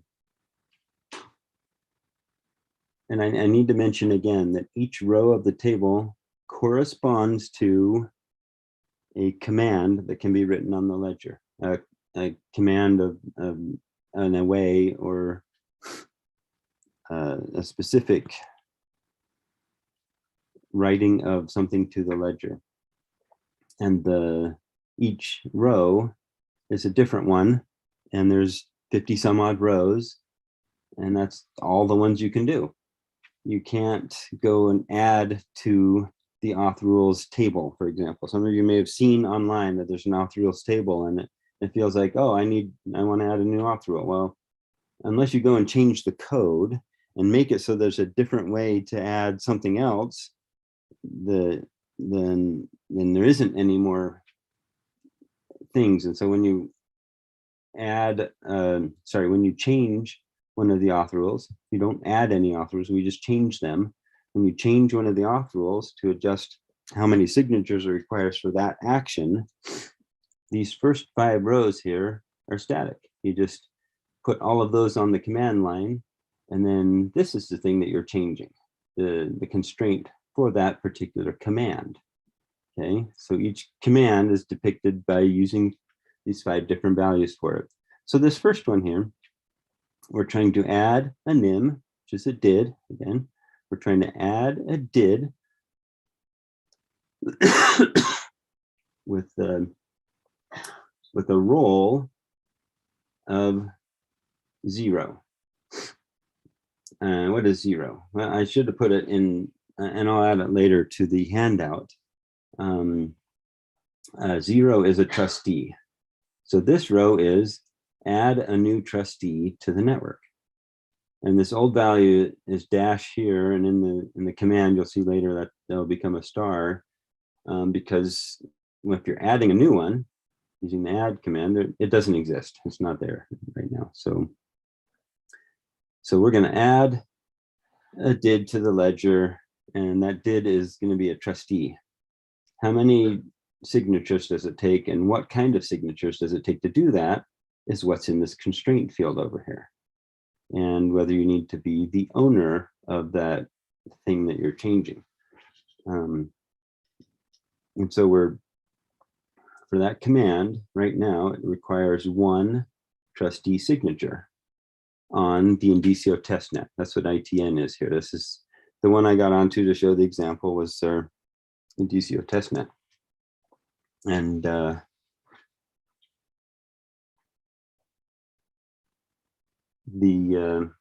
so that's the basic explanation of how to read one of these lines here. Now, I think we're gonna go out and jump right back in here and show you this other screen over here to give you a better idea of, that's probably kind of small. Let's see if I can get it bigger. So to see that, ledger get auth rule. So I had another slide, right? So this may be a little bit small. Apologies for how small it is here. But we scroll up to the top of that command, and we see that thing I was showing you in the on the slide as the first one of those. And you see also that there's a whole bunch of them, like I mentioned, and each one of these corresponds to a row in the auth rule table, and each row is a different command that can be performed on the ledger, right? And like I said, these don't change. It just, this is how you refer to this row. So if you want to change who can add a steward did to the ledger, then you would go over here and you would change that. If you wanted stewards to be able to add other stewards, then you would put over here a 2 and put another number here. So let's see, 3 stewards can add another steward, then you would change this to a 2 and this to a 3, so you could say 3 stewards can add a new steward if you want to. And if you want to say, well, a trustee or 3 trustees can add it, or 3 stewards can add it, then you put in this little constraint here. So we have one down here where there's an or in it. Okay, so adding an author, see how it's blank here? That's the author did. If you want to add an author did to the ledger, you have to be a trustee at the 0 here, right? One trustee or one, that 101 is an endorser. So an endorser or a trustee can add an author NIM to the Indicio testnet. And so as you scroll down through here, some of these look a little more complex, but this one is not as hard as it looks. This says an or, and see how the need to be an owner is true. So essentially this just lists all of them and says that anyone can add an attribute to their own did. And the schema one is just like that other one where you have to be an endorser or a trustee. And this is not how it looks on the mainnet. I'm pretty sure only an endorser can add a schema when we're on the mainnet. Oh, and look at this. See how there's a command somewhere in there. Somebody created a command, or at least a table entry for editing a schema. And that's forbidden. You can't do that. It's not, you have to add a new one with a new, when you add another schema, you have to add a new one with a new version number, etc. So there's the credential definition stuff. So as we go down through here, you see some of the commands that people can run. And here's our some of our pool commands. We'll talk about those a little bit more in just a minute. But the people who can do pool commands are just the trustees. And again, on the mainnet, all of these have 3 signatures on you. We don't want just one trustee going out and doing commands on the network without everyone being able to manage it. Okay, so I think that's enough of looking at that. Let's go back to our slides here.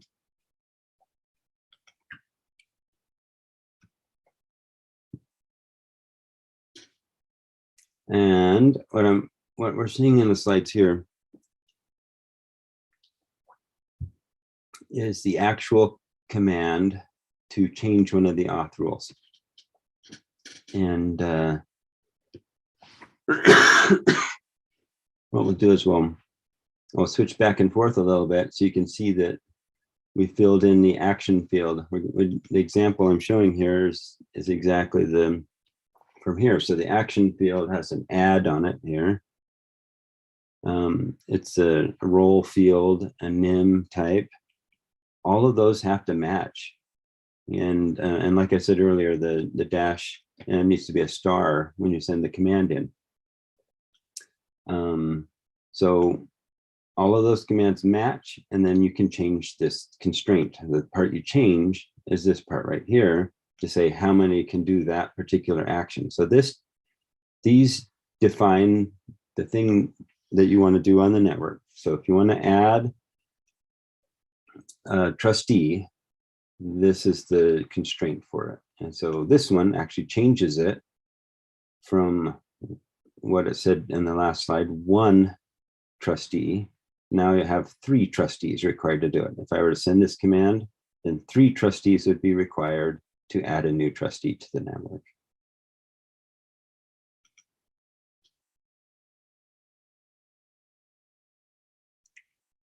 Okay, so now that I've told you it takes 3 signatures to do something, I thought I should tell you a little bit about how to add signatures to a transaction. How do you create a transaction and then and get multiple signatures on it in the Ndcli? And this is the command right here. Essentially, you add a send equals false to the end of your normal command. So this is adding a pretend did. Dids are longer than this, and ver keys are longer, but I shortened it to refer to the example here. So we have a did and a ver key with a role of trustee. Okay, this is the command that we just changed. And then we put in send equals false. And what that does is it spits out a transaction to the screen that you can then send to the people who need to sign it. So if you're a trustee and you run this, then your signature will be on the transaction, and you need to send it to 2 other trustees to get them to sign it. And you can actually send it at the same time to both of them, and then combine the resulting signatures, just add them to the signature list. And when they've signed it, and this is the command you tell them to do, say, hey, run this command on your thing, ledger sign multi transaction equals the result of this one. And then they return that to you, and their signature is in there. And as an administrator, you can then combine the signatures and send the transaction to the ledger, and it becomes whatever it is you needed to send. So that's the sign multi for the Indy CLI. And then a few other things that administrators need to do is they need to be able to do some node management. So we type in ledger node, and there's lots of different things. Let me, oops.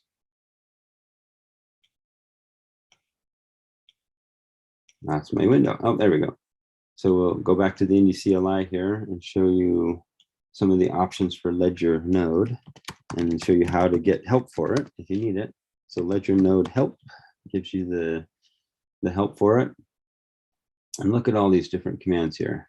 So it gives you an example of adding a node to the ledger here, where you have a target, which is what came from running init Indy node on your node, and then a node IP import, a client IP import, and an alias. Make sure you use the same alias everywhere. That's a little gotcha. If you use a different alias, that causes all kinds of troubles, because that alias name is used in directory names and stuff.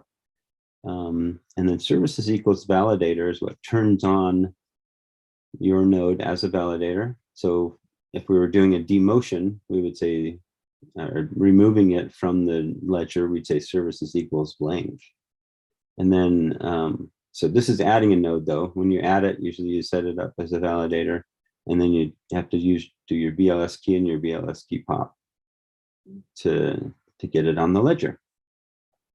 And then if you want to just change, the second example here is changing the node IP and the client IP. Usually you don't want to do that for a Genesis node, or for nodes that are added later, it's okay to change their IP addresses, and doesn't cause a lot of problems. So those are some of the ledger node commands, and the services equals blank and services equals validator. That's what adds and removes the node from participating in consensus or being a part of the ledger. So, and then there's also another command called pool-restart, and you just list the aliases of the nodes that you want to restart. A lot of times a node will start having some troubles, and when as an admin, I will just go out and do ledger pool restart with the node name to see if that fixes it. And about half the time it does, as sometimes it just needs a little restart to get things going. And then this last one here, as an admin, you'll be managing the NIMs that are out there. For example, if you want to add a new node to your network, you'll have to add a new steward NIM so that they can do the commands to add their node to the network. Each steward can do one node on the network, and so you have to add that steward did to the network before they can run the ledger node commands. And so there's a few different options for that, and we'll just let you do try that out on your own and figure that out yourself. So we talked about this kind of just our repeat slide here. We talked a little bit about network management and why we need it, and then the TAA and the auth rules. We've spent a long time on that because it's a little confusing. Happy to answer more questions on that.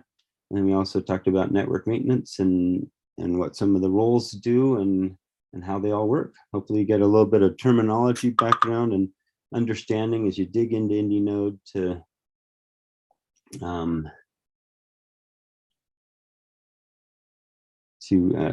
understand how it all works. And I think that's all I had. Are there other questions I should answer before I move on here? There's a couple in the chat that were looking pretty good to me for addressing. Yeah, I see. What happens if a Genesis node goes offline or lost? Genesis nodes can go offline. You're probably okay if one of them does. Essentially, every client that tries to connect to the network is going to use the IP addresses in the Genesis file to try and find the network. So if you only have 4 in there and you lose 1, it might be okay. Once you've lost 2 or 3 though, and you only have 1 Genesis node left, it might be a delay for the client to be able to connect to it. So the initial nodes should remain as constant as you can. It makes for having a rough time if they don't. So one thing that there are ways to update the Genesis file to be bigger. I've done it once. It's kind of a mess, so it's not preferred.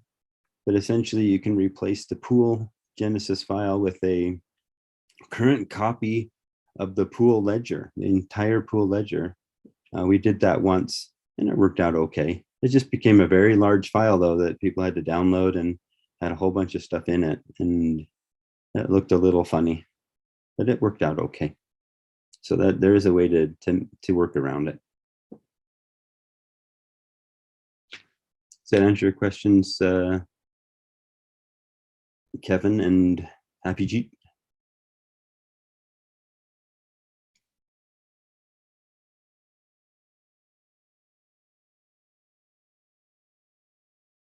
Oh, well, there was another question. Is there an easy way to read the Genesis files via Ndcli? I don't know. I just usually look at them in text. I download them and I look at them in a text file. I don't know if the Ndcli has a way of displaying the Genesis file. I've never seen it.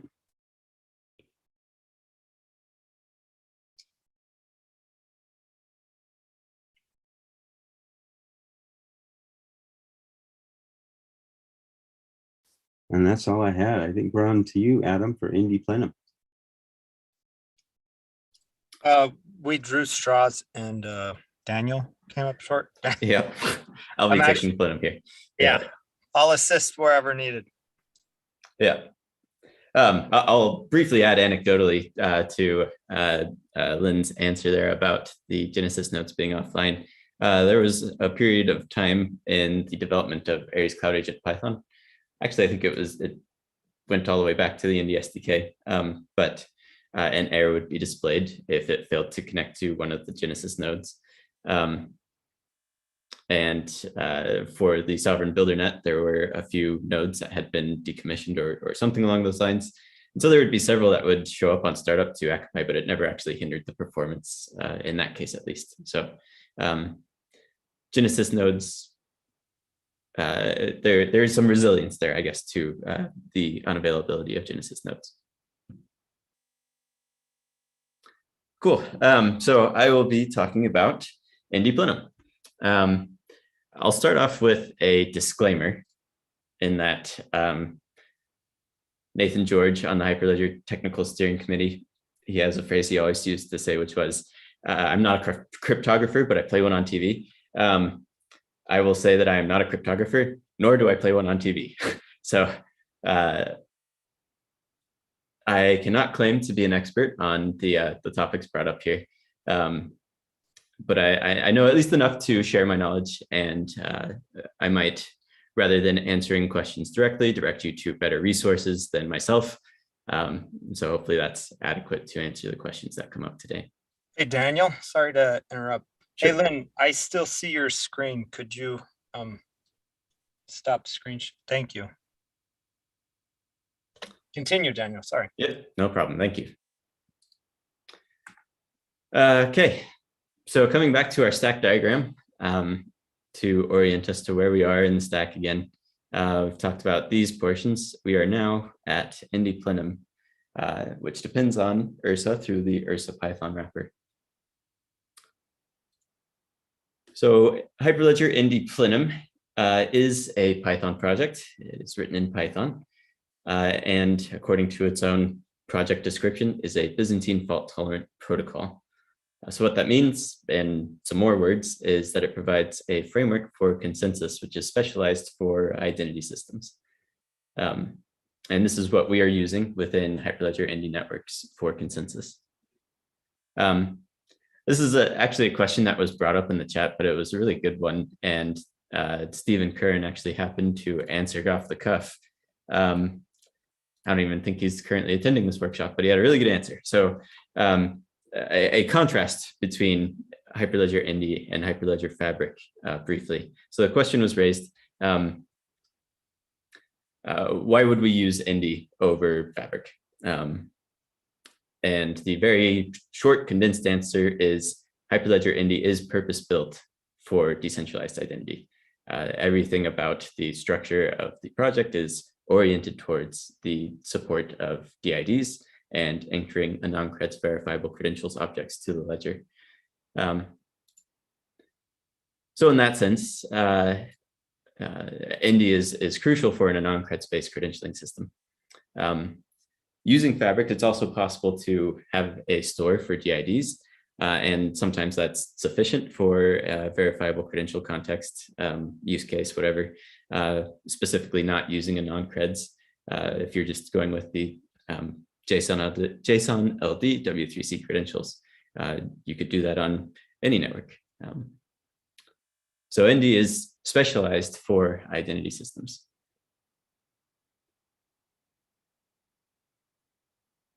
There's a question brought up from Jim. Why wouldn't Indy build a service that Fabric could use for identity and credential management as an option to the MSP support? I will be honest, I'm not sure what MSP stands for. But I will say that there's not any strong technical reasons why there could not be opportunities for integration, cross-integration between Fabric and Indy. I will dig a little bit more into Plenum and some of the Indy specific sides of the stack, and that might help clarify where there are integration points between Indy and Fabric. And hopefully that'll answer your question a little bit more in depth for you. So Plenum uses RBFT as the consensus algorithm. That stands for redundant Byzantine fault tolerance. I'll talk a little bit more about that in a moment. Plenum communicates via curve ZMQ, which is a encrypted version of the 0MQ protocol. However, Plenum also provides abstractions for implementing other communication protocols if you are interested in doing that. All production deployments of Indy today are just using the bog standard built-in curve ZMQ, but there's opportunities for other communication protocols. State storage within Plenum is handled by a Python implementation of Ethereum's Patricia Tri data structure. And then the actual data itself is stored using a key value store. I believe there's support for everything from in-memory to, I'm blanking on some of the other implementations that I saw in there, but level DB is what is used most commonly in production deployments today. Specifically RocksDB, if I'm not mistaken. Is that right, Adam? Let me clarify that. Yes, RocksDB, absolutely. Yeah, which is, I believe, a fork of the level DB project.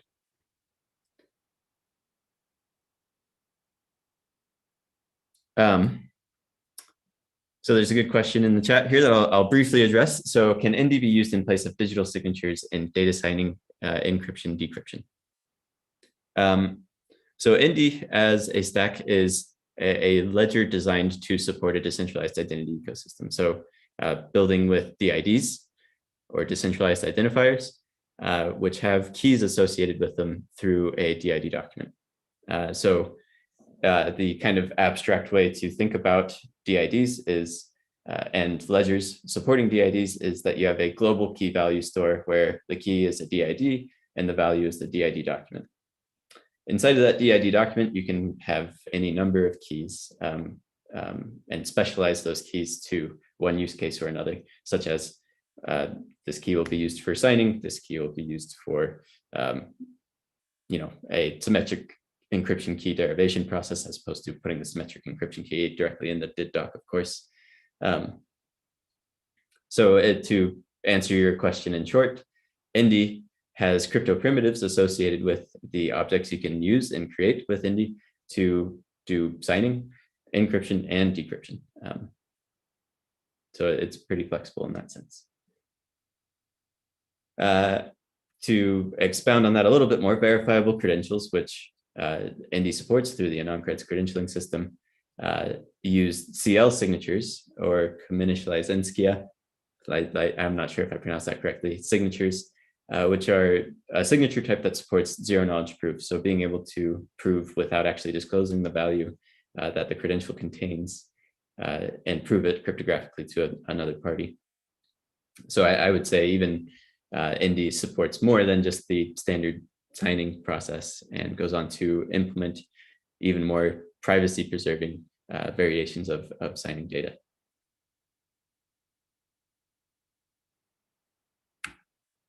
There's a good question in the chat. I'm going to direct you to Rocket Chat for that one. So can the master secret be accessed in Aries Ascar? So I think Adam can assist a little bit in that in Rocket Chat. Okay, so coming back to Plenum, to round off the last thing I just said, data storage is handled by Level DB in production networks, RocksDB more specifically. So what is a consensus algorithm? I'll start again with another disclaimer that, again, I'm not a complete expert on all things consensus. There is a huge amount of academic papers on this subject. So I will not pretend to be in that space in terms of research and description of these consensus algorithms.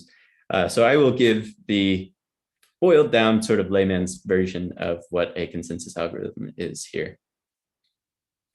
So in my own words, it is the process by which multiple actors coordinate to agree on some data value. So we have peers who are collaborating in order to determine what truth is. And I put truth in quotes there because it is a process determined by what the whole group agrees upon by a majority. And these consensus algorithms are designed to prevent bad actors from injecting values into the network that are considered false, at least by consensus, to recursively use some terms here. So ultimately, it is through these consensus algorithms that we achieve decentralization of what is truth. So rather than just having one centralized authority where all parties except the central authority are dependent on the central authority for what truth is, it is a collaborative process, and it is possible for disagreements to occur, whether that's legitimate or illegitimate. And the consensus algorithm is what is required in order to have strictly ordered, in most cases, and agreed upon values for what truth is.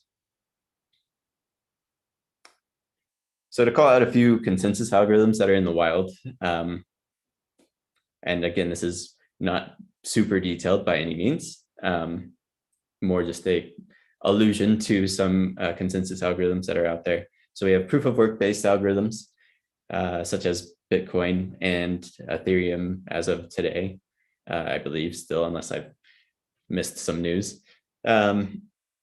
These are consensus algorithms where consensus is achieved, at least in part, by the proposer of the next state winning a cryptographic puzzle. This is a relatively energy intensive process, but it allows anyone to join in this pool of peers contributing to this consensus algorithm. So it is considered to be a permissionless system, and the data is accessible to anyone, so it is considered to be public. It's possible to deploy a proof of work system in a private environment as well, and to permission who is able to join. So the fact that I call these out as being public and permissionless is not universal by any means, but tends to be how the proof of work consensus algorithms are used. In contrast to proof of work, we have a proof of stake systems out there in the wild as well. These are, again, in very simple terms, based on individuals within the pool having a certain amount of token that they're staking in the process of joining in the consensus algorithm. Again, these tend to be public and permissionless, but it is also possible to, for instance, deploy an Ethereum contract within a private environment and use it for, a government jurisdiction, and use that to bring down gas fees while still taking advantage of the decentralization that such a network provides. So separate from these proof of stake and proof of work systems, we usually have another kind of grouped category of consensus algorithms that I'll just broadly term BFT, or Byzantine fault tolerance.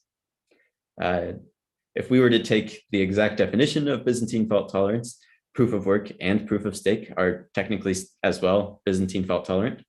So BFT is more a reference to a specific type of consensus algorithm that is still retaining this tolerance property.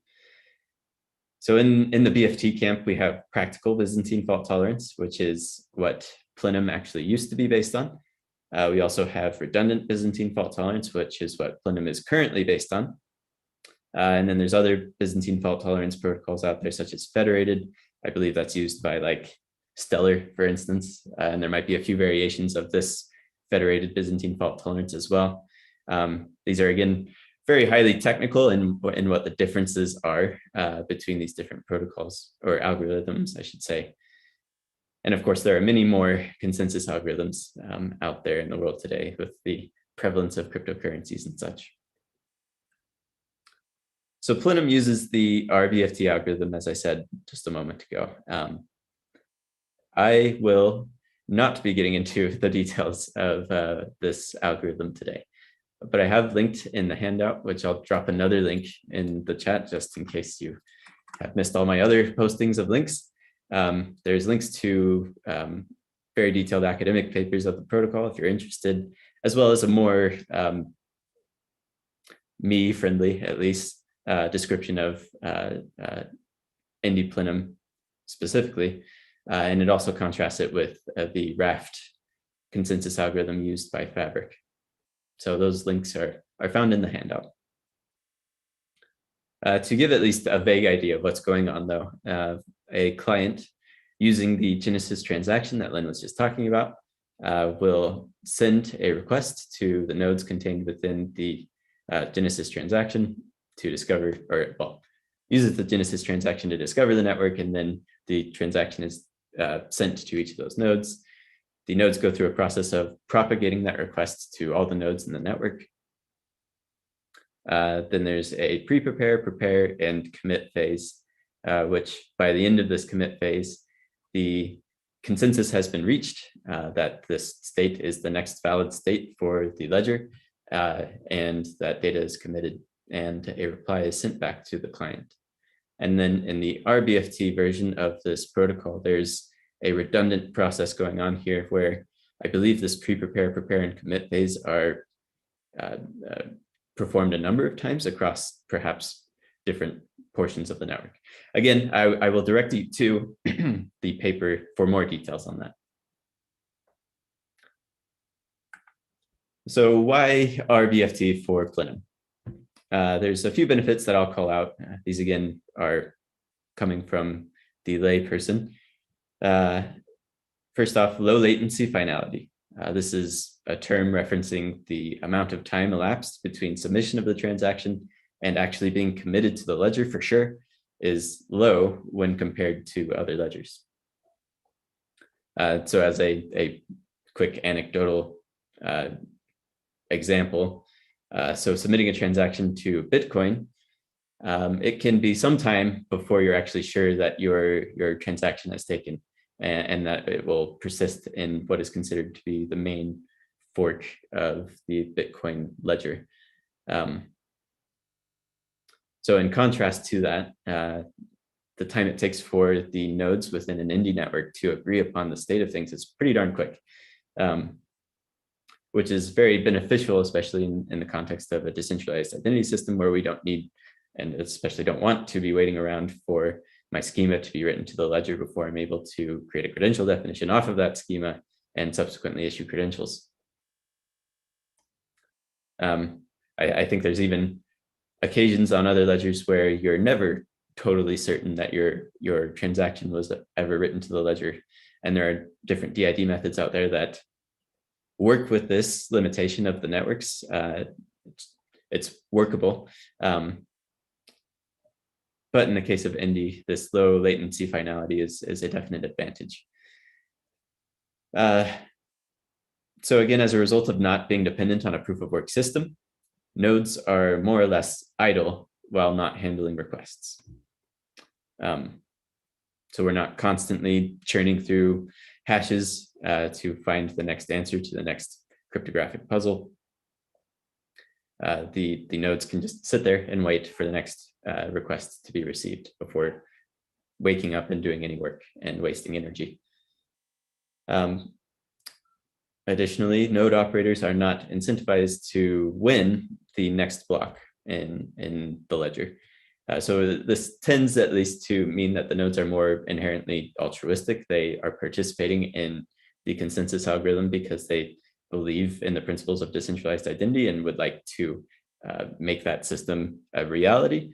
However, that being said, it is not impossible to incentivize nodes to participate and have good behavior. It's just not an inherent part of the consensus algorithm itself. And then finally, and most importantly, in my opinion, it gets the job done. And what I mean by that is that within the Indy ecosystem, we recognize that it is crucial to have a decentralized root of trust. We need that in order to break the power imbalance between holders of credentials and the issuers of those credentials, and make it so verifier and issuer are unable to collude about the holder without the holder's permission, or instead go straight to the issuer of the data without the consent of the holder. So this decentralized root of trust is absolutely crucial to that system. However, the consensus algorithm itself is, in my unfiltered opinion, one of the least interesting aspects of Indy. We need it, and we need it to work well, and we need it to be, adequate for its purposes. But when it comes down to it, it's the systems we're building on top of this consensus algorithm, on top of this ledger, that are far more interesting and far more important.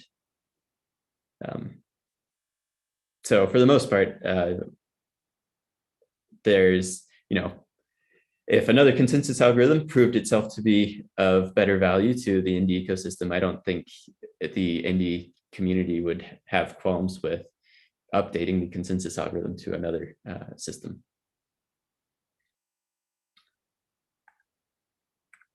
Okay. Yeah, I think that's all I've got to say on that one. So in our stack diagram that we looked at a moment ago, we are building up towards the Indy node section of the stack. So it warrants a little bit of discussion what the relationship between Plenum and node is. And this is an analogy that I like to use in my own brain to help understand the relationship. It's not a perfect analogy, so take it for what it's worth, but to put forth a comparison, at least, web frameworks provide tooling for users of the framework to write request handlers. So if I go to, I don't know, Flask, for instance, in Python, it provides a nice set of decorators around methods, so I can write a handler for this path object.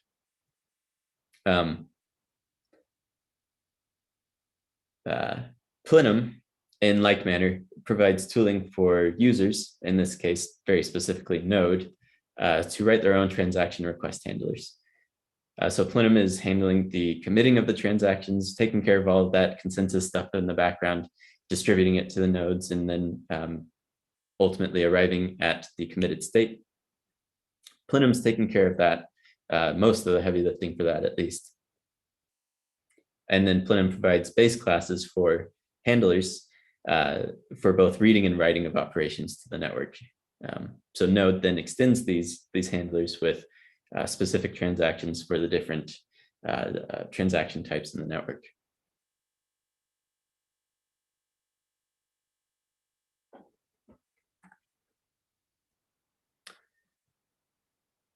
So to elaborate a little bit more on that, so Plenum has support for core transactions, so transactions that are fundamental to the running of the network itself.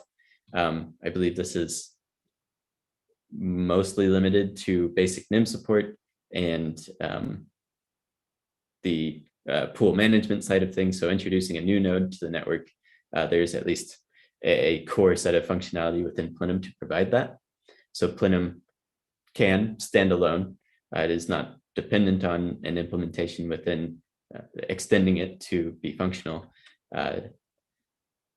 But then Node goes on to add additional handlers for all other Indy transactions. And we'll get into more details about some of these transactions as we discuss Node. But a quick sampling here: schema and retrieving schemas, cred defs and retrieving those cred defs, and retrieving NIM attributes.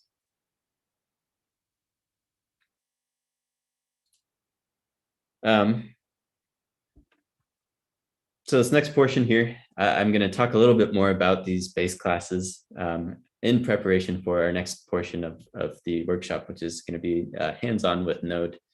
So we'll see classes inheriting from these classes inside of Node. So Plenum, as I said, exposes a base class for request handlers. And then there's a write request handler, which inherits from that request handler and is inherited by all transactions that will result in a write to the network. Plenum also has a read request handler, which is in like manner inherited by each of the read transactions for the network, and also inherits from the request handler. Each of these request handler base classes have a set of abstract methods that are implemented by subclasses. So static validation in the base request handler. So this, in other words, this is common to both reads and writes. This is validation of the transaction itself. So the transaction request. So did the role associated with this NIM transaction, is that actually in the list of known roles for the network? So that's what is referred to by static validation. The write request handler has additional dynamic validation. And this is the sort of validation that you'd want to check later on in the process of processing a transaction, when you're actually checking to see if the result of committing the transaction to the state is valid. So if a NIM already exists on the ledger, for instance, and the transaction request is updating a verification key associated with that NIM, it ensures that the transaction itself is properly signed for the target NIM, and that the NIM already exists on the ledger as well, and any other validation that's required that goes beyond just checking the raw request as it is received. So unique to the write request handler is also the update state method. And this is, if we were to go back to the web frameworks analogy, this would be the handle method. This is what is actually doing the state transition for writing to the network. So for most write request handlers, this is the interesting bit of code to keep an eye on, the update state.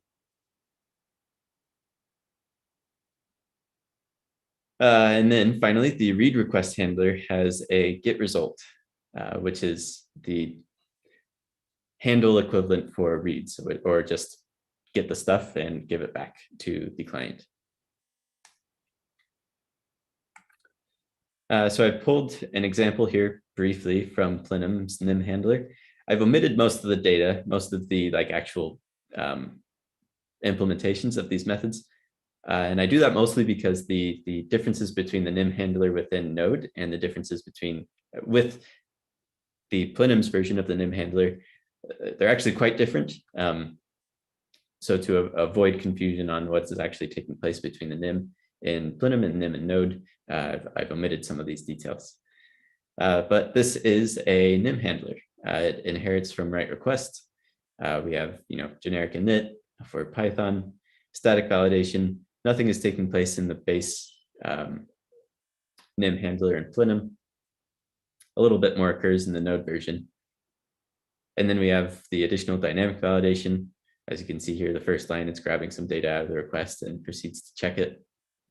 And then the state is updated with this update state method here. So as a summary of what we've just gone over then, we are looking at Indy Plenum in the stack. We'll be looking at Indy Node next. And again, just to reiterate, Indy Plenum provides the framework that Indy Node builds upon to implement all the actual interesting transactions that take place in an Indy network. Okay, I'm going to do a quick scan through questions in the chat and see if there's anything I should answer directly or if it should just be handled in the chat.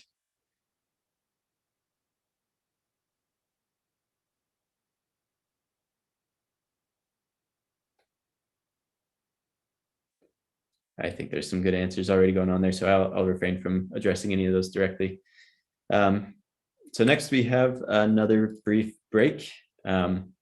We are at 1:28 my time here. I think, let's see, James, should we go for 5 or 10 minutes for this one? I think 5 minutes is all right, unless anyone has any objections to that. Okay. I'll make it around 7 minutes and we will return here at 35 minutes after the hour. All right, sounds great.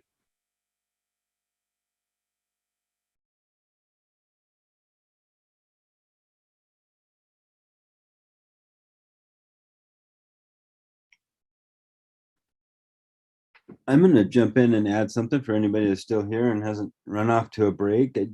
I've been looking in the Indy channel on Rocket Chat, and I'm super happy to see that other people from the community or from this call that are watching that are answering questions and how to, and as a community effort to answer some of the issues that people are having and working together. I think that's awesome.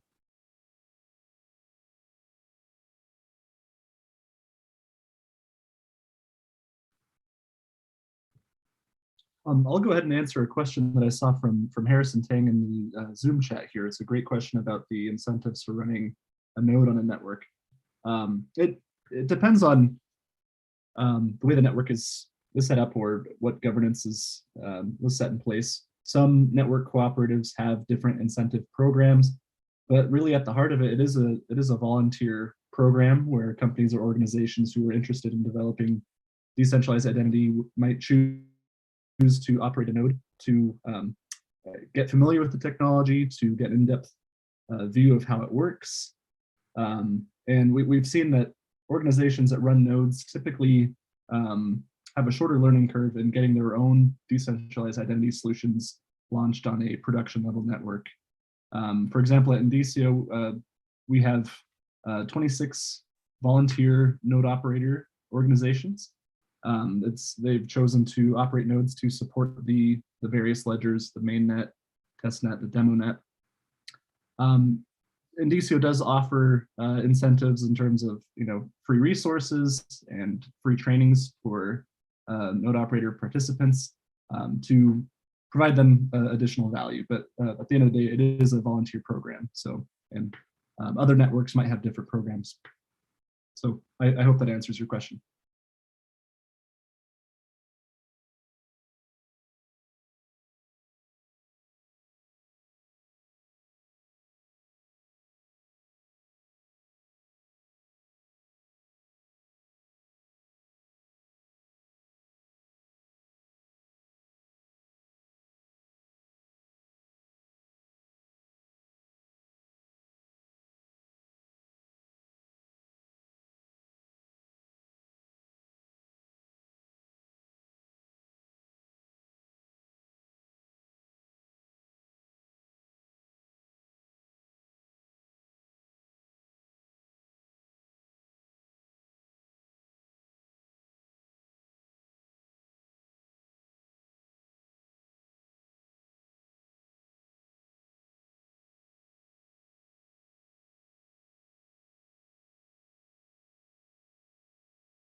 All right, I think that's 5 minutes. Can I get a confirmation that the intermission slide is being shared? The correct. Yep. Great. It is. Awesome. Thank you, Daniel. That was awesome going into Plenum. As a reminder, the handouts needed, the prerequisites important if you haven't done so yet. And any questions, please ask on Rocket Chat. So we've been building up to this Indy Node. This is built on top of Plenum, which is consuming Ursa. And just as a reminder in our stack of where we're at, we're going to do a slight overview of it and then do some code exploration. And then we're going to actually try and add some code as a hands-on exercise. Indy Node is written in Python. It extends Plenum, but it is not Plenum. And there's not a circular dependency of Plenum on Node. Node extends Plenum. There used to be some circular dependency, but we've moved past that. Indy Node defines, as Daniel mentioned, much like handlers in a server, the transactions, their schemas, and ultimately the interface used by clients. As a reminder, we looked at the Plenum write request code and their abstract methods that Indy Node implements, as well as the get read, the read transactions that also have abstract methods Indy Node implements. Indy Node provides a decentralized root of trust needed to enable verifiable credentials exchange and enable identity owners to choose with whom they share their data.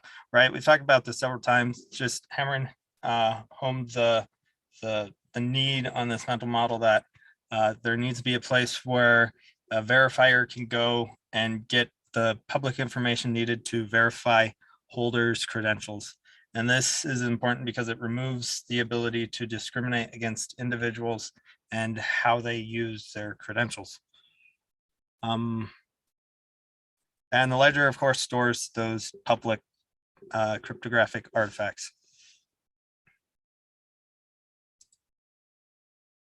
Before we jump into the code or even think about code, I wanted to talk about how there's actually a README on guidelines of how to contribute. They prefer test-driven development, watching to see that tests are implemented for every feature that's added. They want documents updated with pertinent information around things that have changed. And as you're coding, if you find problems in the code, add to-dos, add fix me in the comments so that it's easily searchable, as well as raising issues on GitHub where appropriate. We previously were using a Jira board for issue and development tracking. I believe we have now switched over to GitHub, and this is recent enough. If you wanted to go and get an easy pull request on the repo, you could go and update the documentation to reflect that. We follow PEP 8 coding standards. When adding features, we want to follow separation of concerns principle, going object-oriented, using polymorphism with inheritance. It's important to remember, I think Sam might even have talked about this in his contributor notes on the Hyperledger Indy Node repo. It's important that you add a commit sign-off. It's DCO, and is essentially your name and email saying that you are contributing this to the project and that it's open source, that you don't retain any ownership over it, I guess. I don't know, I'm not a legal expert on that. you can ask questions in chat. It's a headache to go and correct after the fact. So remember, it's just adding -s to your commits in Git on the command line. Don't code or develop in a vacuum. We're trying to be an active community. Features often start as hypes, which are Hyperledger Indy protocol enhancements, and then issues created in GitHub where you can assign yourself and go and develop that feature. Often, if it's small improvements, PR is engagement enough. But before going and doing something big, make sure you're involved so we're able to contribute it back meaningfully and we're not stepping on each other's toes.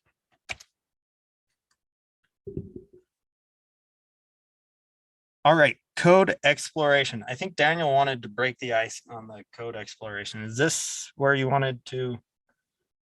Go ahead and talk docs, and then we can jump into some of the other code. So some important places to go look as you're becoming familiar with the repo. There's a setup dev markdown file. It explains how to set up your environment. Our prereq actually is essentially the first line of that document. And it actually outlines how to set up Visual Studio's code. As in the prereq, we tried to be more general and just have you set up Docker, but I highly suggest using Visual Studio Code. I believe that is the preferred method in the dev setup README. There's a troubleshooting document where if you get stuck, that's a easy place to go see if there's helpful advice. There's also Rocket Chat. When you make a PR, you can go to the, I believe there's an Indy or a Hype Rocket Chat channel and say, hey, please review my PR. There's, as we just mentioned, the code guidelines. We went over the important parts of those. Historically, new features that come into the project have had a design document created beforehand. So going into the design directory, you can find a non-creds, I believe some documents on the consensus algorithm, view change, and how that procedures work, as well as just opening up Plenum's docs on the consensus can help a lot. Specifically the static validation and at what point that's done during the consensus, and then the additional dynamic validation. And as Daniel spoke about earlier, the update state method. What we have all been waiting for. We have no more slides. This is off the rails. Anything can happen. No holds barred. Daniel, do you want to break the ice on? Yeah, let's go for it. Okay. So as Adam said, this is the hands-on portion, but I will do a bit of a teaser. So after we go through the hands-on portion, we will be talking about the future of Indy and talking about some of the exciting developments that are going on right now within the Indy community. So even if you're not planning to follow along with the code, which I highly recommend, definitely stick around for that discussion at the end here. So as Adam said, I am going to break the ice, so to speak, and remove some of the fear surrounding the code base, hopefully, and get you comfortable with making changes within the Indy Node project. So I have pulled up here, this is inside of the Indy Node project. We see the Indy Node package, and then within server, we have request handlers. There's quite a few in here. We'll start off looking at the domain request handlers, and then the NIM handler found within that. That's what I've got open here. And I'm just going to do pretty high level, just walk through what some of the code is doing in here. this could take a really long time if we drilled down into all the details. So I might go down a path a little bit and then backtrack just a little for the sake of getting on with the actual hands-on portion of this workshop, I guess. So, but here we are. So this is the NIM handler as implemented within Indy Node. We see that it is implementing extending rather the handler from Plenum. I showed this briefly, but I'm also going to jump to the definition here and just briefly show that it does differ, jumping back, does differ from what is implemented within Node. So to call out at a high level, the methods that we see in here one more time, we have the static validation. And this is, again, the validation of the transaction request itself. We have additional dynamic validation, which is validation of, does this operation make sense? If I were to apply it to the current state.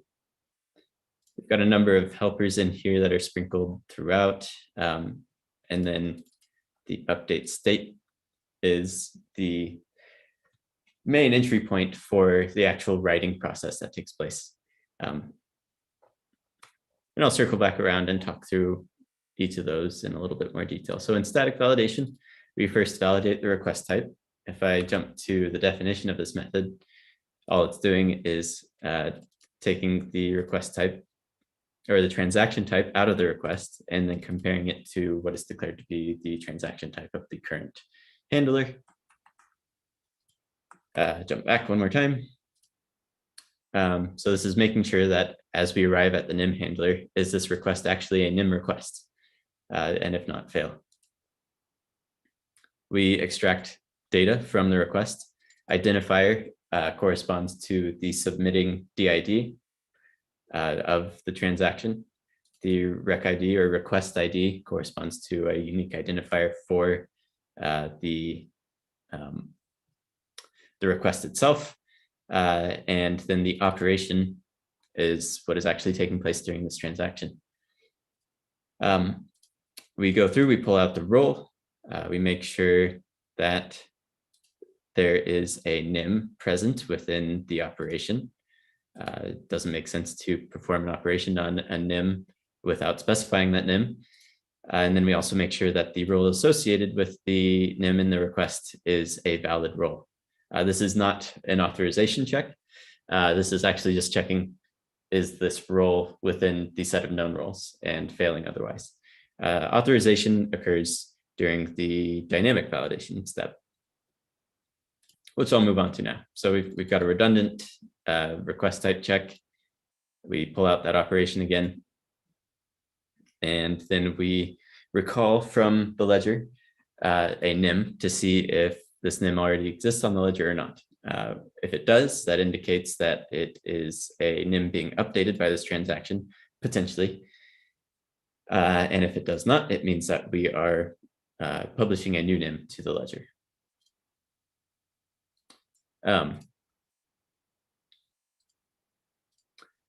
The details of the validation here get a little nuanced, but I'll do a quick scan through and see if there's any points that I'll call out briefly.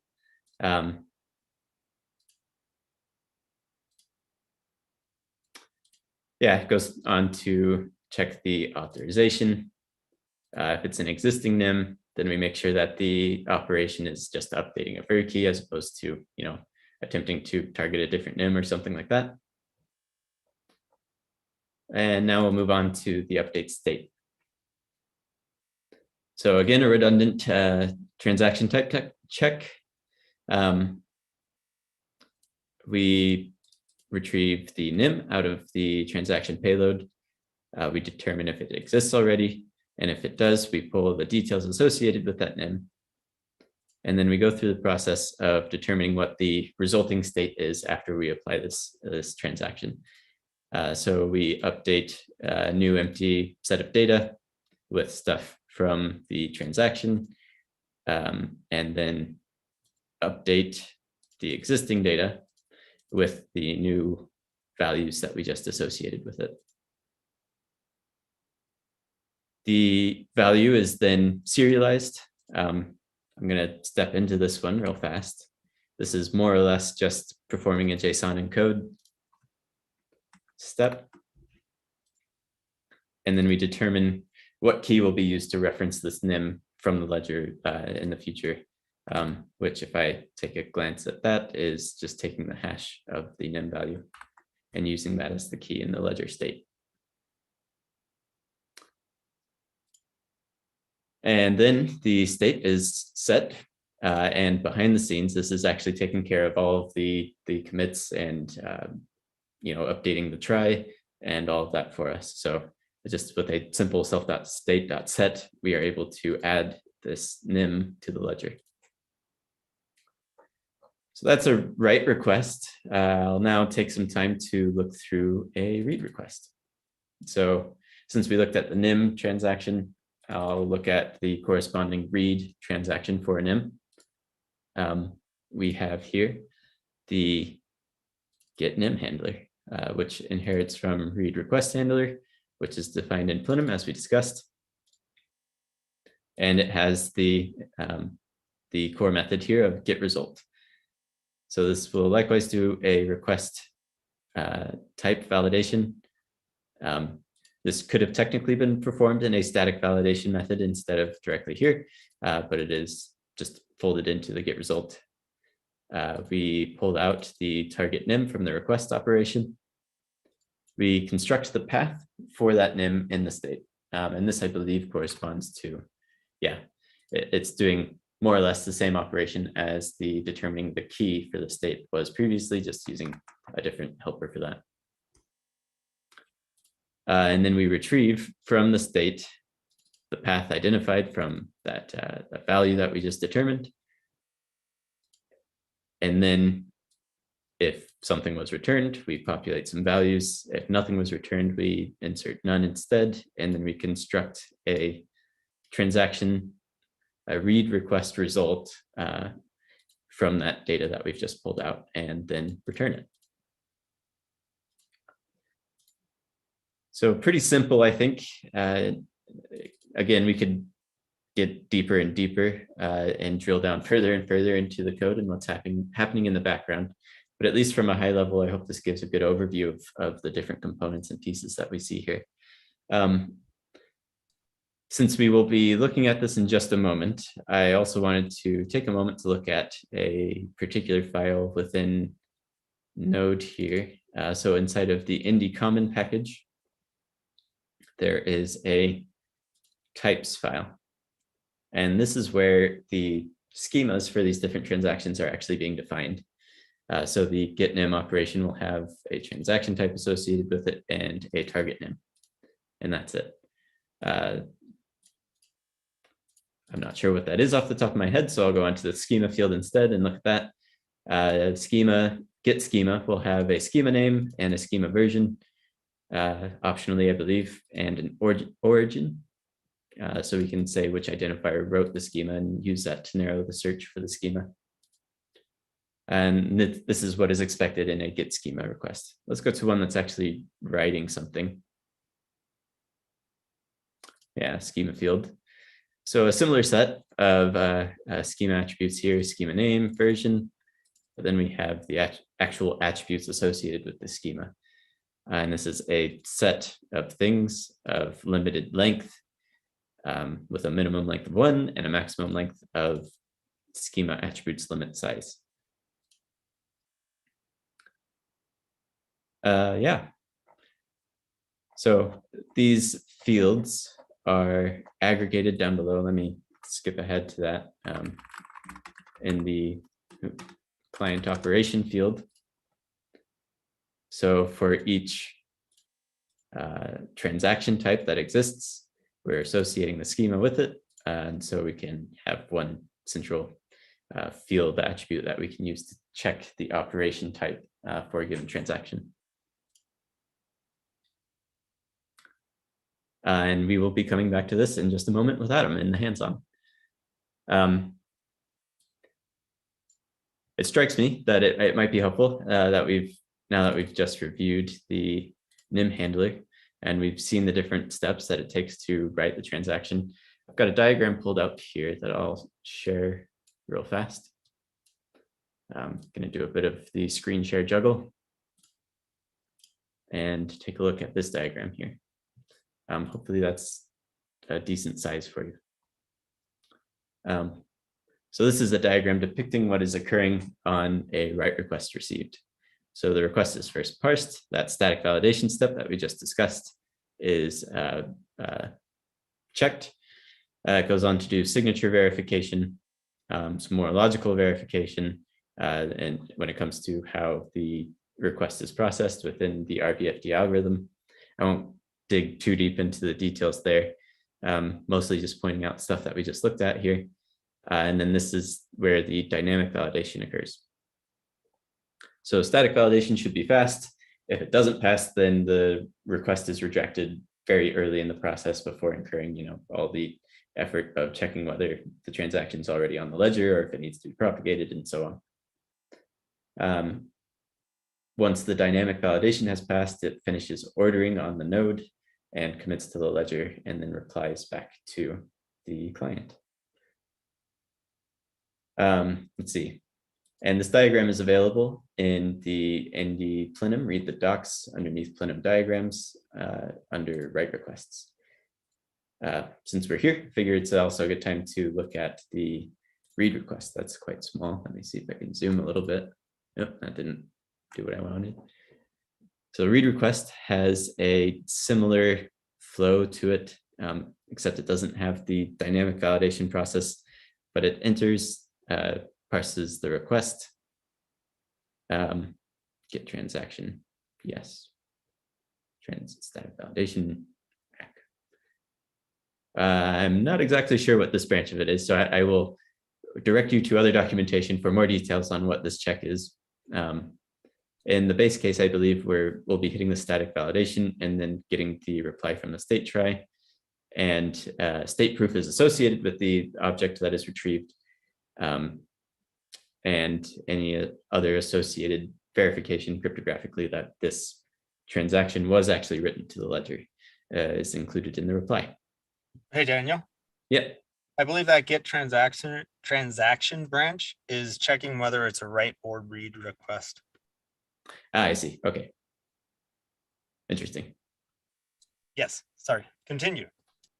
No, yeah. So that's about as far as I was going to take it before handing it off to Adam for our next steps. Is there any questions I can answer for this portion before we start digging into code?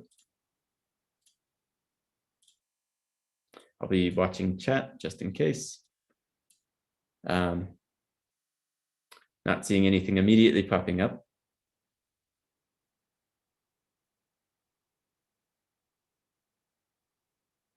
So AJ brings up the question, are we also going to be talking about Indy SDK? So for this hands-on portion, we'll be focusing on Node and development for Node.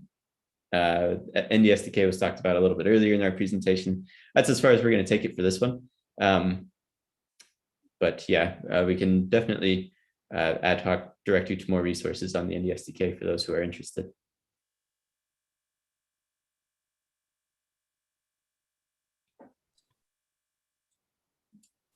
Okay, I'll hand it off to Adam. All right. You can see code, right? Yep. Okay. Font size might be a little on the small side, if you can increase that at all. You've destroyed me. No. Better? Yes, thank you. Okay. So let's say you want to do something like put a GitHub profile picture on the ledger. You shouldn't do this. That would be considered private information and would violate the TAA. But if you're running your own private ledger and wanted to do it, well, why not create or update the NIM transaction to actually take that image? That's the idea around our on hands programming. So we're going to update the NIM transaction to take an image parameter that will store it with the state and also allow you to retrieve it from. So then the NIM will not only be keys, but also an image. referring to the handouts, I've made quite the cheat sheet, and out of benefit for you guys, I'm going to try not to actually cheat for the first few minutes. Okay, to get your bearings in the repo, I believe I am current with the prereq, and I have tests passed. They run a little slower on my machine. Some of the directories I was talking about earlier are in the root: data, design, dev setup. These are scripts. In the docs is where you can find some of those other files.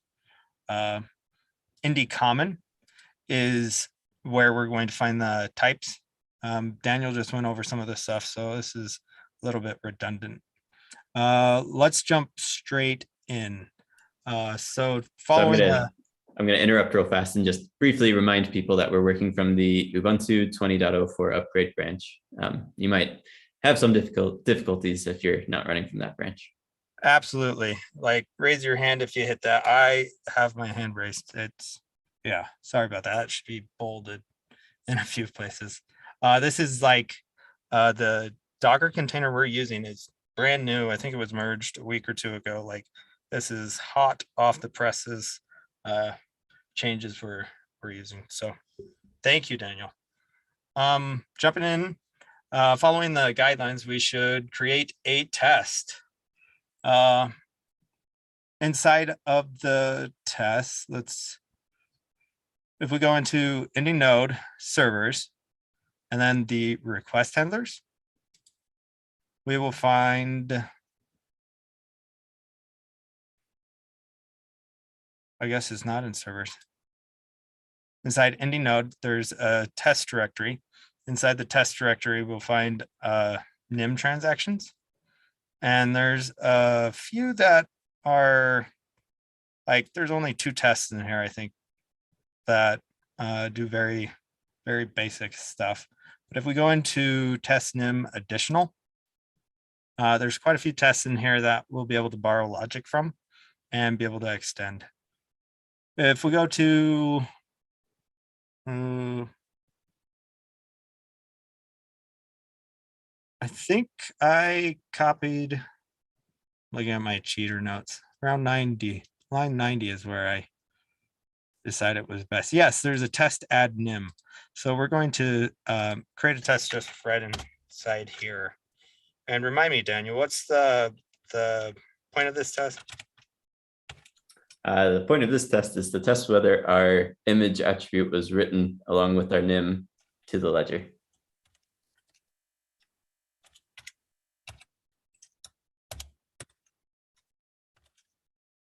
Thank you. When I envisioned this, I was envisioning like a HTML image tag. So I have abbreviated image to IMG. So let's define test NIM image. I believe we're going to need looper as well as a pool handle. Looper is an asynchronous utility. Do you know, Daniel? Yeah, just gets a running event loop for asynchronously running the operation. Yep. And then these fixtures provide the DIDs and the writing methods to actually create transactions and send them. I realize a little bit of background knowledge. For every test, I believe there's 4 nodes: alpha, beta, delta, Charlie, maybe. I don't know. There's several nodes that spun up a little tiny test ledger per se. And in that Genesis transaction that's given to create those, that test ledger, there's a seed that creates a Steward DID, and there's a seed that creates a endorser DID. So if we go into these fixtures, we will find the creation of a DID with that seed, just so we're able to create these tests more easily. So to further clarify just a tiny bit more, so by having those DIDs available to us, we can ensure that our transaction has the correct authorization to be processed by the ledger. Yes. I believe that's what I intended to convey. From previous tests, we can see that it returns what looks like a DID and possibly a ver key.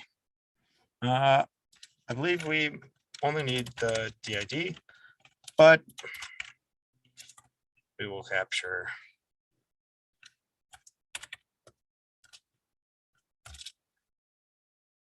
the ver key. And the first steps, what are we trying to do? I was asking Daniel as a springboard. Thought it was rhetorical, sorry. We're preparing the transaction. Yes, we need to prepare. We need to modify. And we also need to let's go that far and think about the next steps. Okay, so looking at some of the other tests, we can see the loop run until complete. We're going to need that.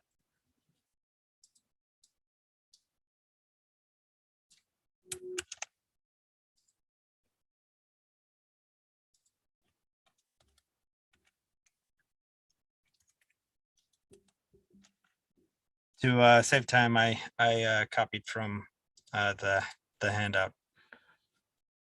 And we will prepare an M request.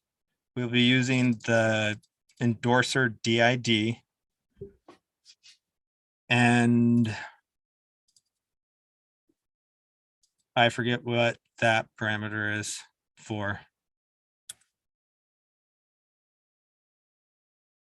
Skip ver key. I don't think it's important. We don't need to look at. The important thing is this is going to prepare a NIM transaction. It's not going to write it, but return the actual transaction.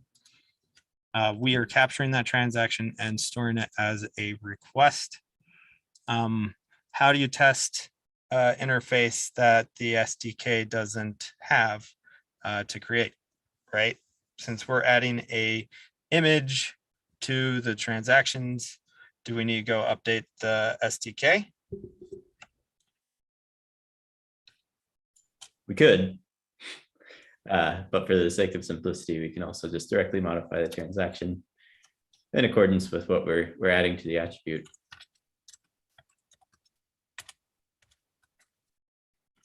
Yes.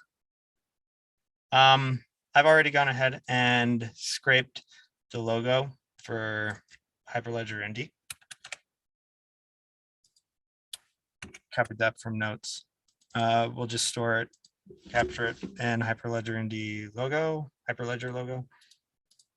And then the NIM request is in JSON. So we will have to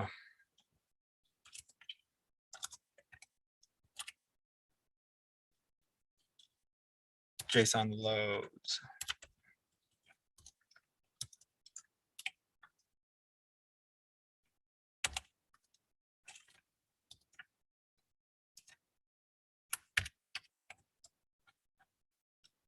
And we will want to capture this. That will convert the request from a string to actual Python map type, where we can then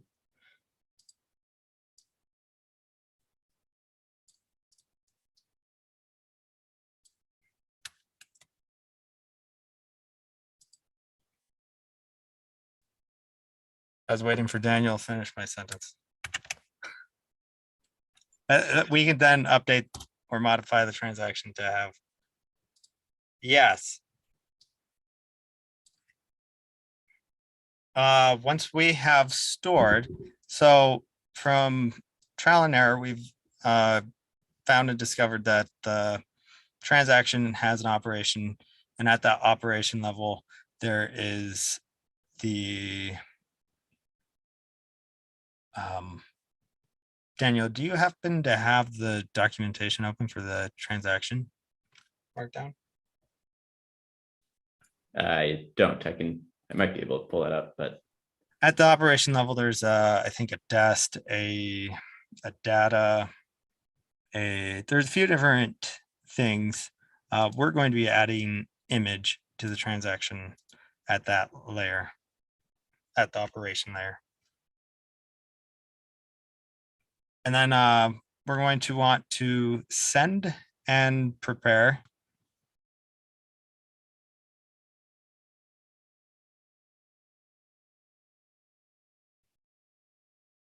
In getNim, we can see that there's a SDK sign and send prepared request. I believe that's the exact same method and where I discovered it. Oh, I'm going to copy it from my tutor notes.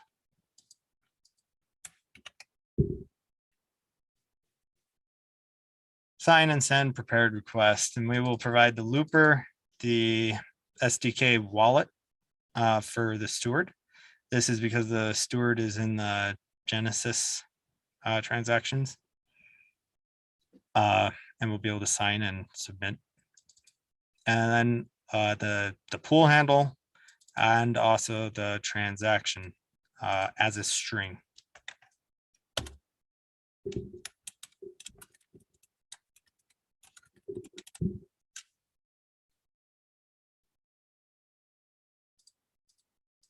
To make sure that the test is done running, that the test ledger has reached consensus, there's this SDK get and check replies. Looking around, this is used a lot before any assertions are made. So to follow standards, we'll throw that in. Now we want to validate that write transaction actually executed, right?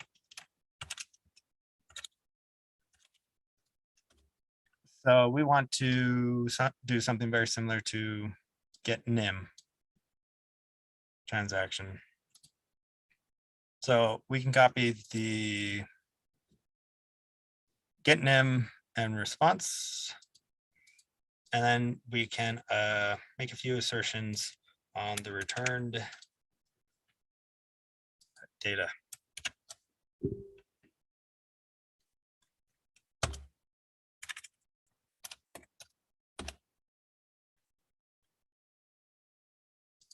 Then again, there again, we're going to get the nim using the looper, the pool handle, the steward, and then the DID.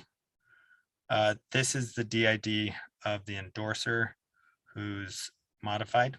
I believe this steward wallet, I believe with NIM, you don't even need to provide a wallet with retrieval, but copy paste artifact. I don't want to change it live. We assert that the result has a data, and then that data has an image, and that it is the one we provided previously.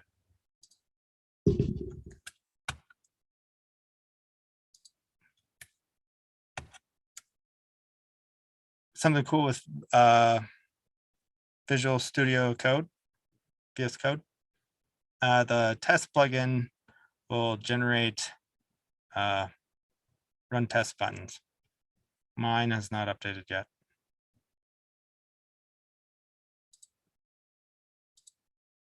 And that's okay. So now we can run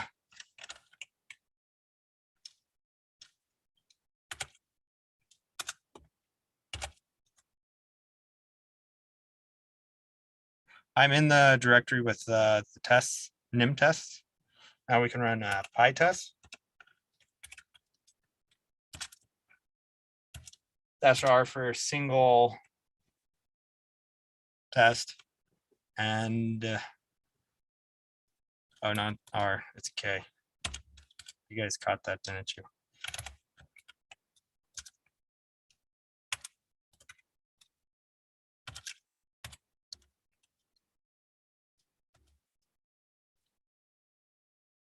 Okay, so this should fail. Daniel, say something great.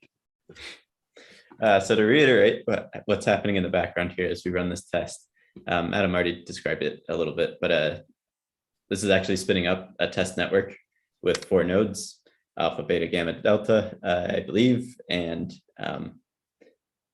we are using the test framework and the fixtures as provided already within Indy Node to interact with that test network. So it takes a minute, especially on Adam's aging MacBook, to spin up and run, but that's what's going on in the background here.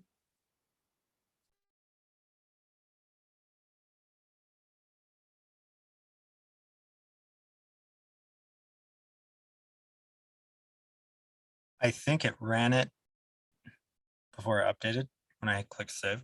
So we've run it actually twice and it passed. I don't think that should be green.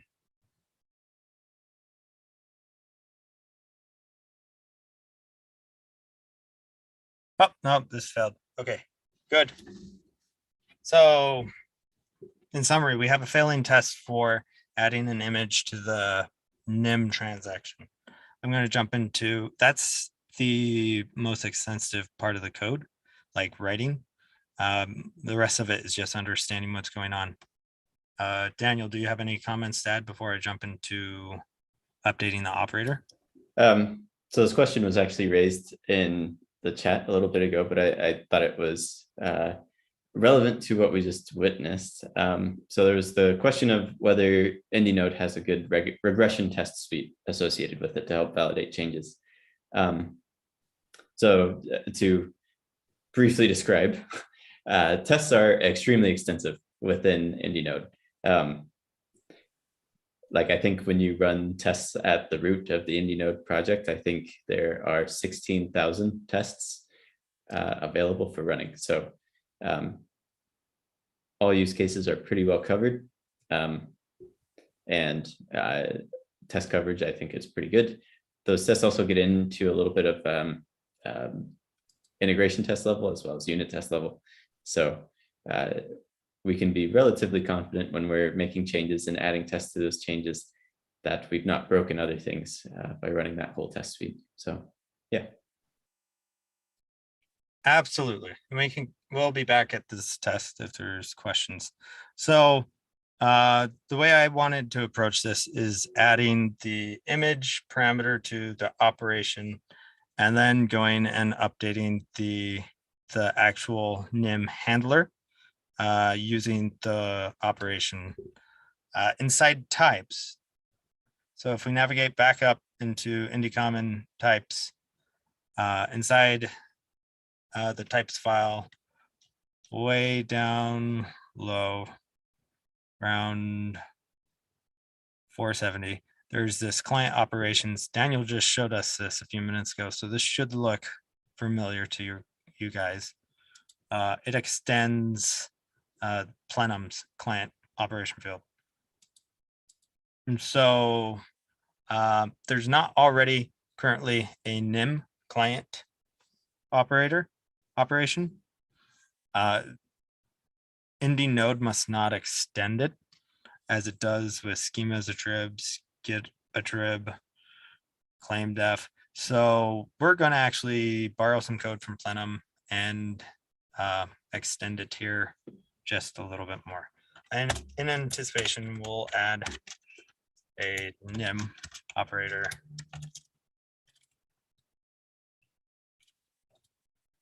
I've changed the layout of my keyboard and love life ever since. It's oh, I'm going to my cheater notes.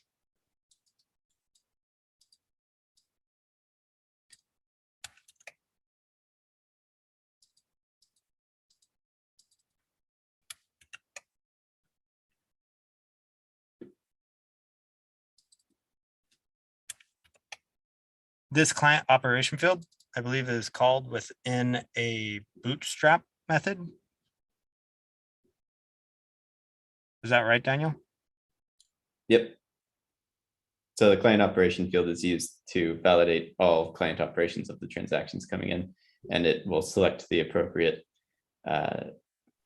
transaction type and pull the schema associated with that transaction. So yeah.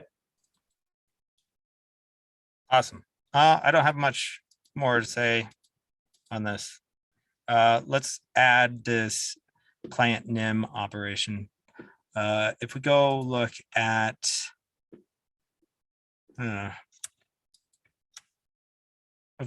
the, so we're now in the, oh no, we're not. Here we go. We're now in the Plenum dependency package. We can find that the client nym is in here somewhere.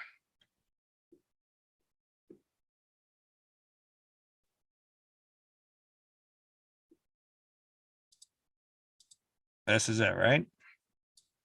Yep. Okay, so we're going to borrow that code. We're going to put it somewhere around line 72. A nice home for it because it's right next to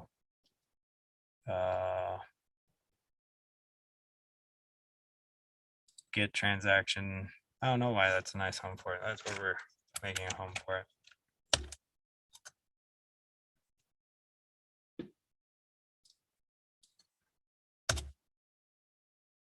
So this is the generic nym operation fields. We're going to add our image tag.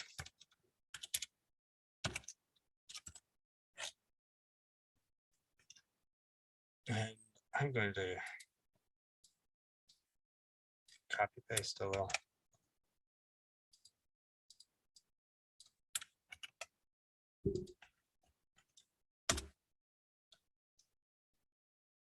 I have a plugin that will automatically manage my imports.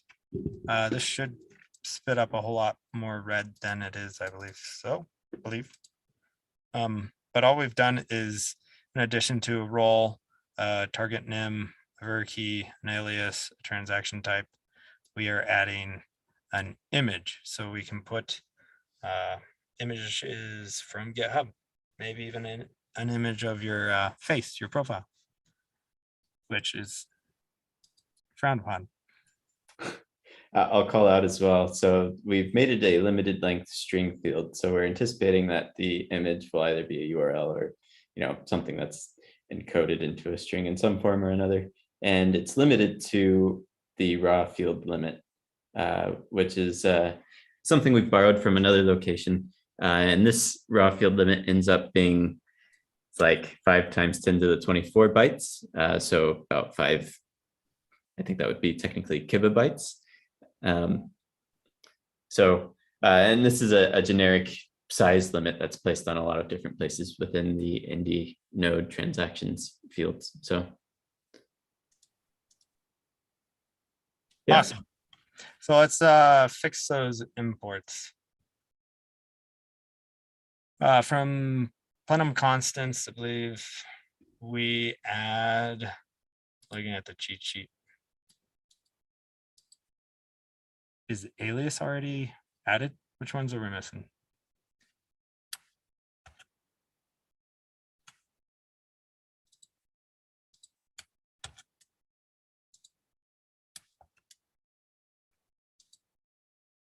I was in the wrong document.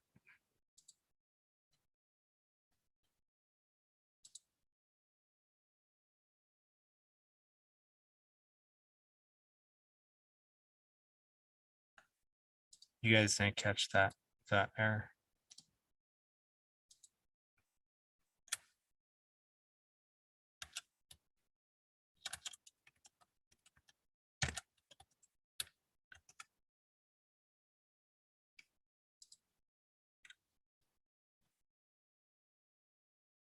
Here we go. And we redeem ourselves. We find the proper home in our types, right next to get nym operation, just right below it. There we go. No holds barred. This is awesome. Okay, so now we can fix our imports.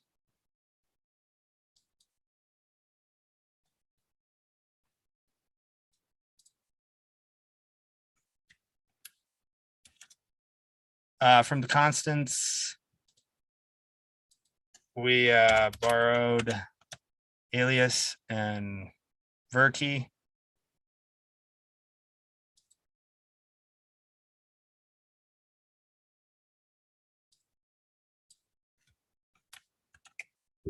From the fields,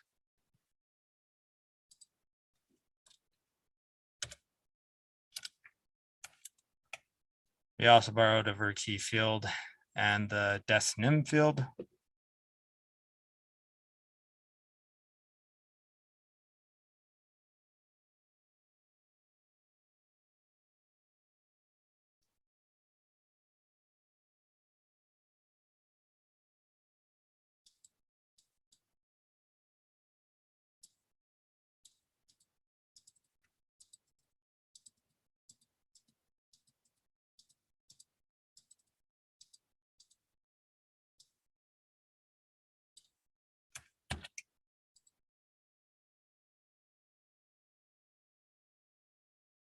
From the config,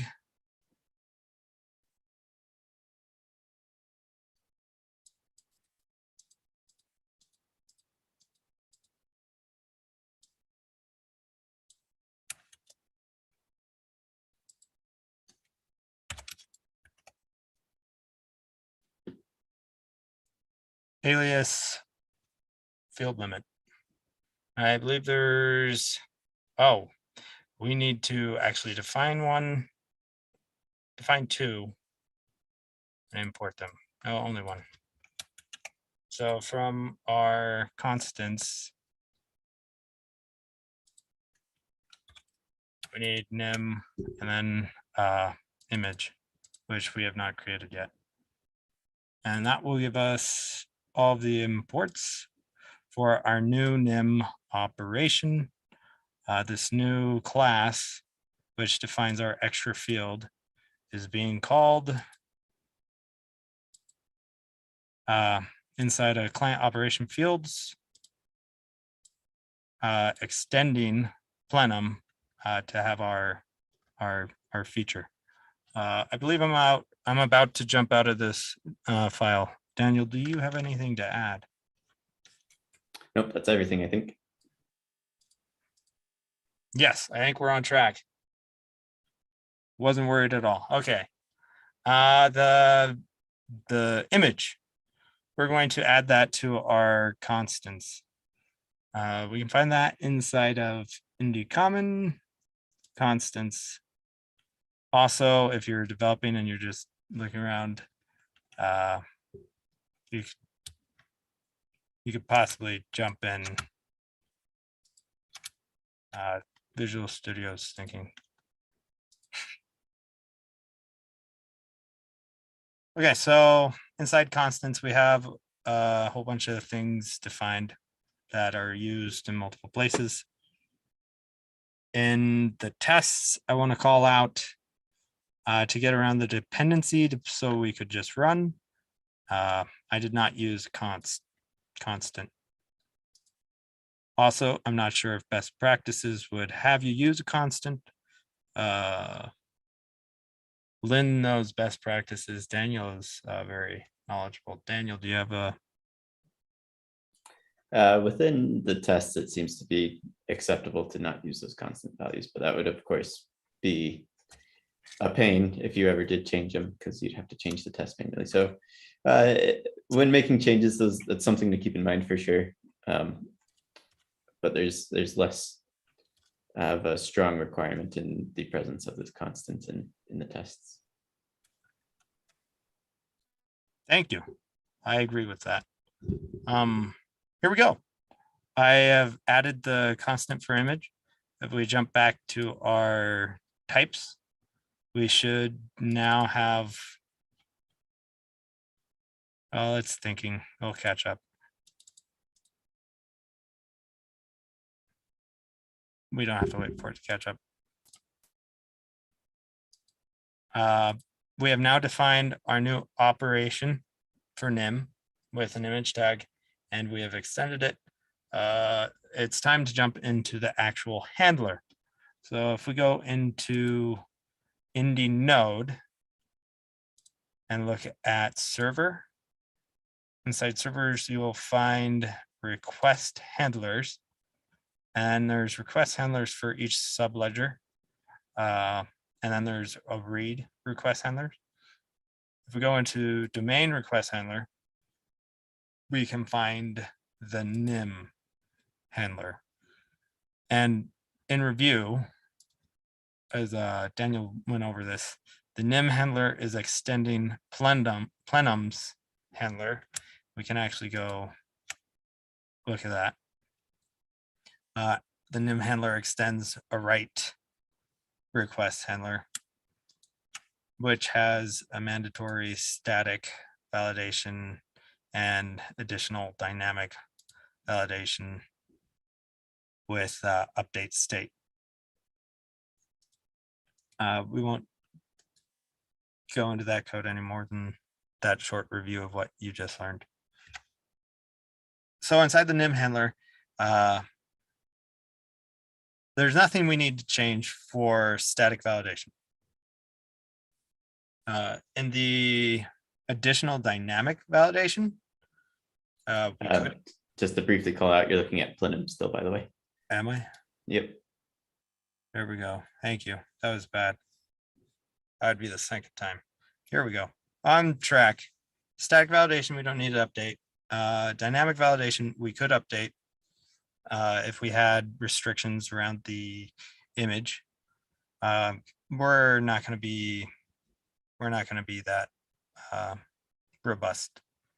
And so all we want to do is store the image so we're able to retrieve it and create it, with the only limitation being that raw data string field limit.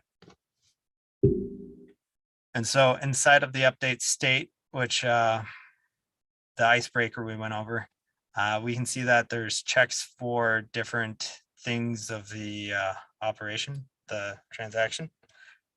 We should now have access to our image inside of the transaction coming in. So we can say if image in transaction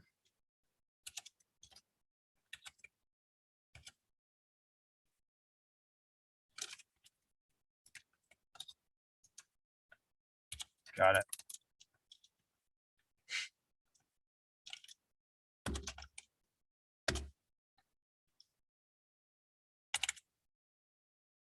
So if the transaction is actually there, we want to store it, right? Otherwise, there's nothing to add. Right.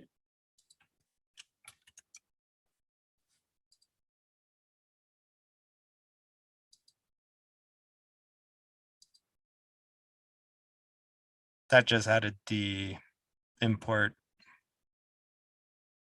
from constants of image that we just created. Okay, so if the image is there in the transaction data, then we're going to store it. Processing will occur to where the state is set with the key and value, and it will have our image in it.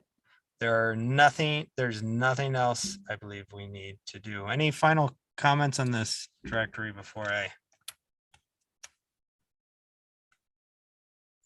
Nope. Looks good.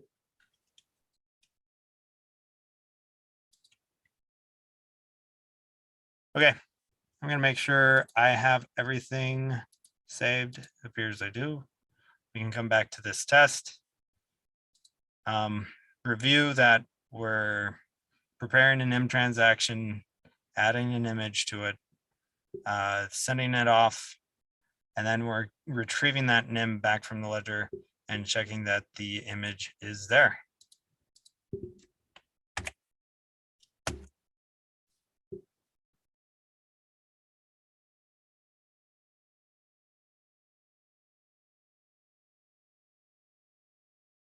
Any comments while this runs, Daniel? Yeah, I'll call out. So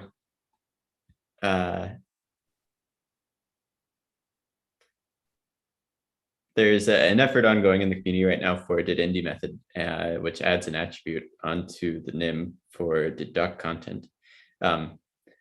This hands-on walkthrough was actually pretty much inspired by that effort, and we found it was pretty interesting that while Indy Node might seem intimidating, especially on the surface, it's actually a pretty straightforward change to add things to something like the NIM transaction. So yeah, you can add functionality and not too many modifications to Indy Node and have a pretty significant impact, I think, on the direction of the Indy project. So that's, I guess, my plug for getting involved. Node has served us well for a long time, but that doesn't mean it's perfect. So your contributions are more than welcome. Thank you, Daniel. If you look at step 6 of the handout, celebrate, it passed. We have it did its thing. We updated the operation to have an image tag or parameter. We then updated the handler to store that image, and we successfully tested that it's stored and retrieved. So celebrations, right? Cheers. You can find the complete set of changes linked in the handout as well. If you accidentally fumbled a line change or anything and you'd like to view the final state of things, you can find that in the handout. Yes, absolutely. And I mean, I made a few mistakes in there and I had a cheat sheet. So as you're joining the community, remember there's the troubleshooting, and then you can join, there's a working group you can join and make noise in, and yeah, exciting. I believe that's all I had for the hands-on, unless I'm forgetting something, Daniel. Nope, I think that's it. Awesome. With the remaining time, I believe Sam and Daniel, once again, are on the hook for discussions on the future of Indy.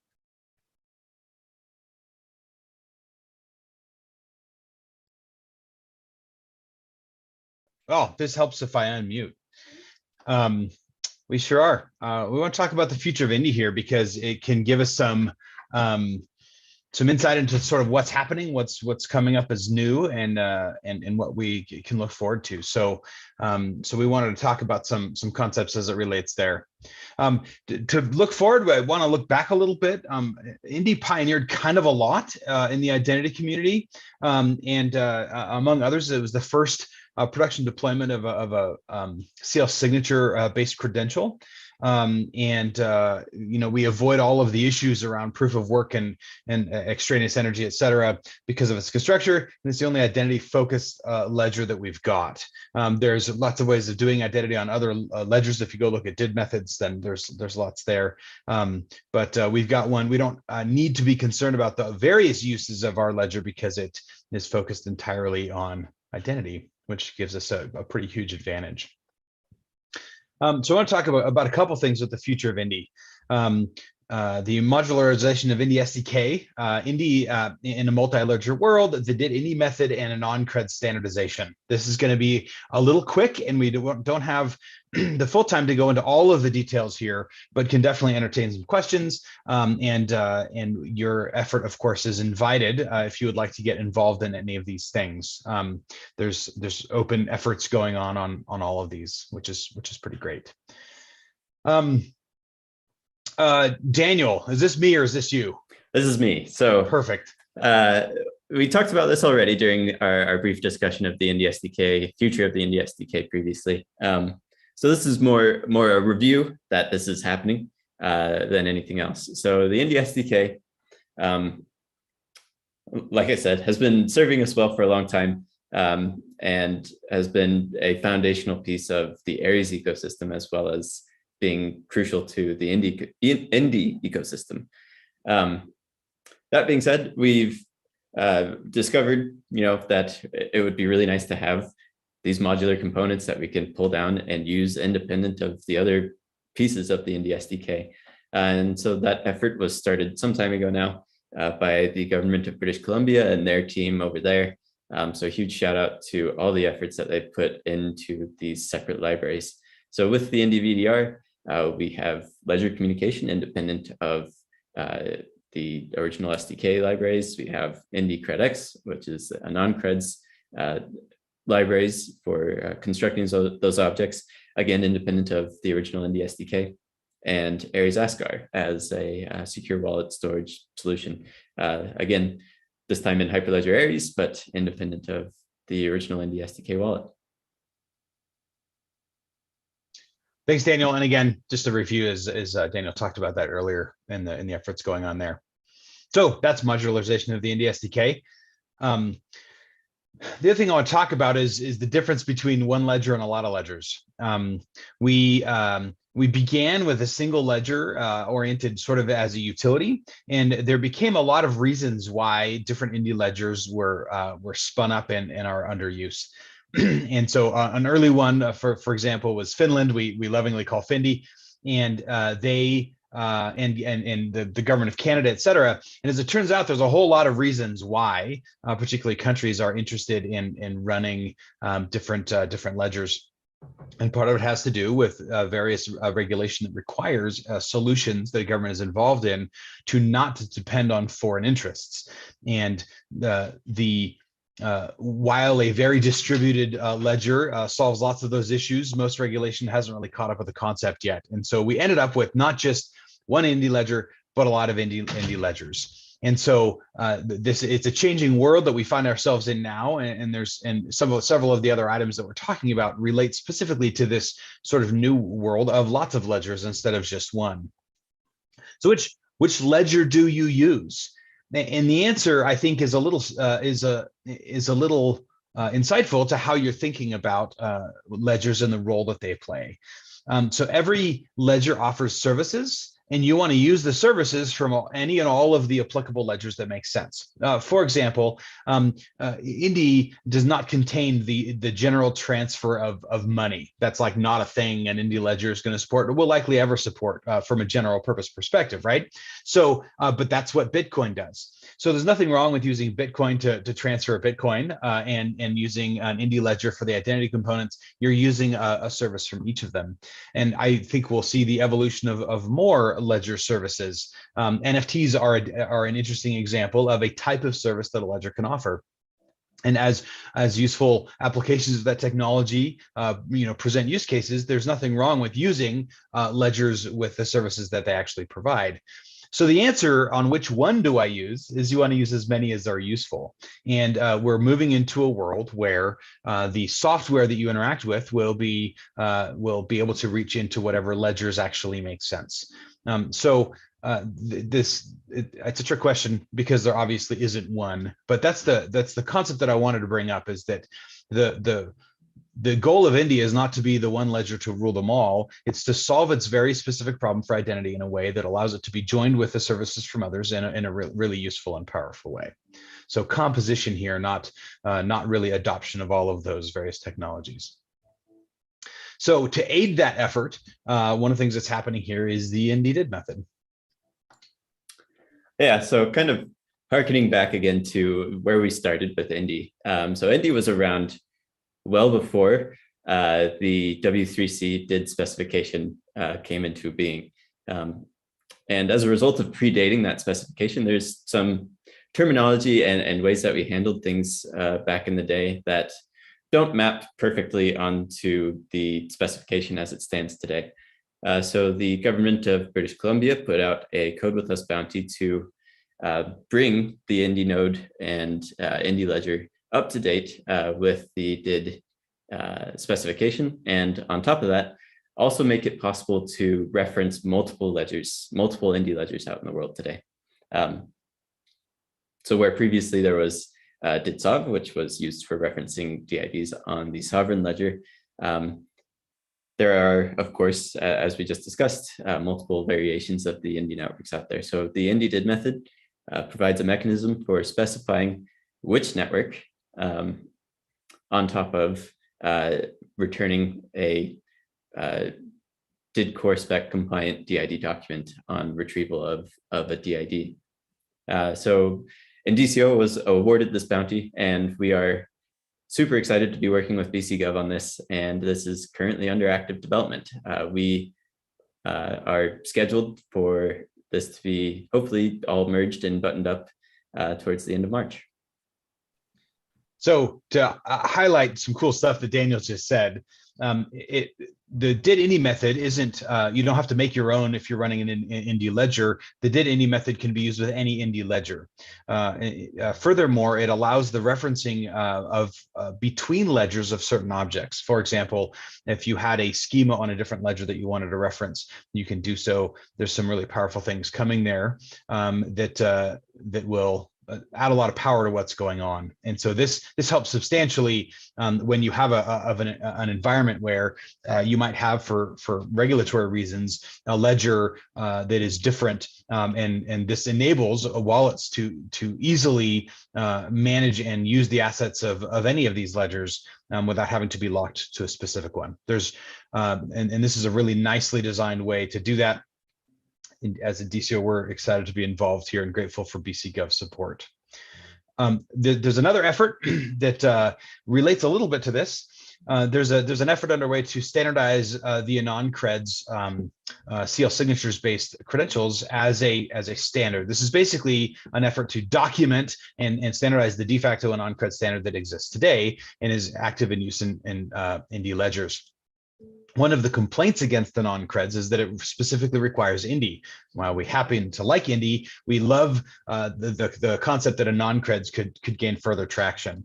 And so one of the changes in the non-cred standardization effort will be to remove the explicit Indy ledger requirement. Indy remains a great thing to build the non-creds on top of, but other either ledgers or other immutable data stores can be used in place of Indy. The good news here is that it opens the door for wider use of a non-creds and then eliminates mostly silly, but insistence on not using Indy.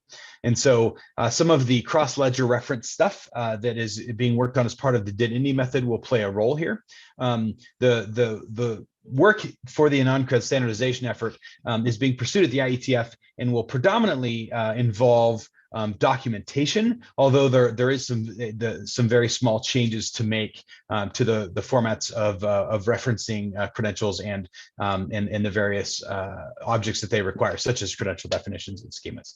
So that's underway, and if you're curious to that, reach out. We can point you to where the meetings are happening. This is just barely getting started.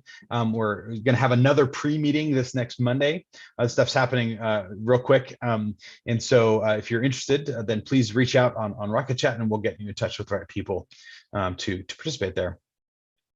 So part of the question is why. This is a hot topic that I get asked frequently and fast. And in fact, during the training session here, I got asked by another party, not attending, but very interested.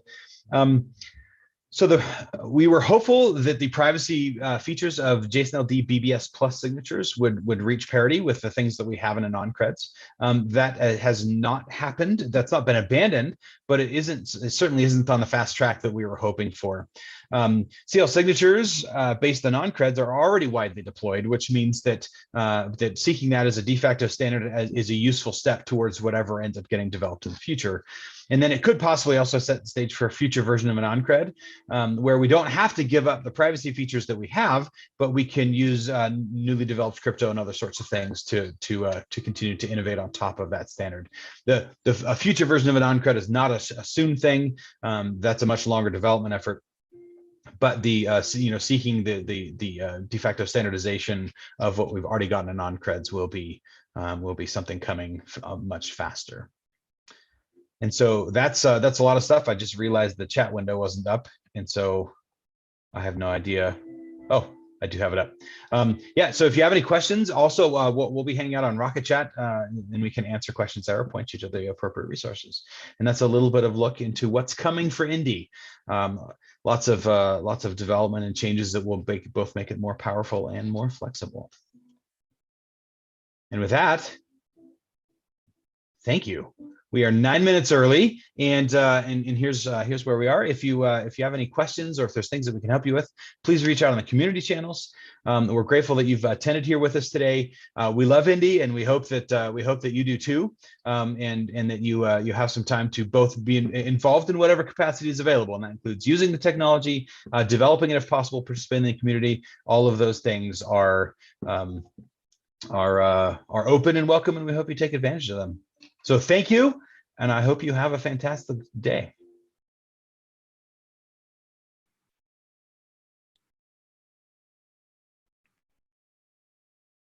All right, thank you very much, everyone. Thank you to all the presenters and all those who were able to make it, and we're here until the end. As mentioned, this recording will be posted on the Hyperledger Workshop page to be reviewed at any time. Again, as Sam said, if you have any questions, feel free to reach out to the Indicio team. We're happy to help answer any questions you have or direct you to resources. Thanks again, and hope you enjoyed. Great work, Indicio team, and thank you for all the attendees for the amazing questions. This has been great.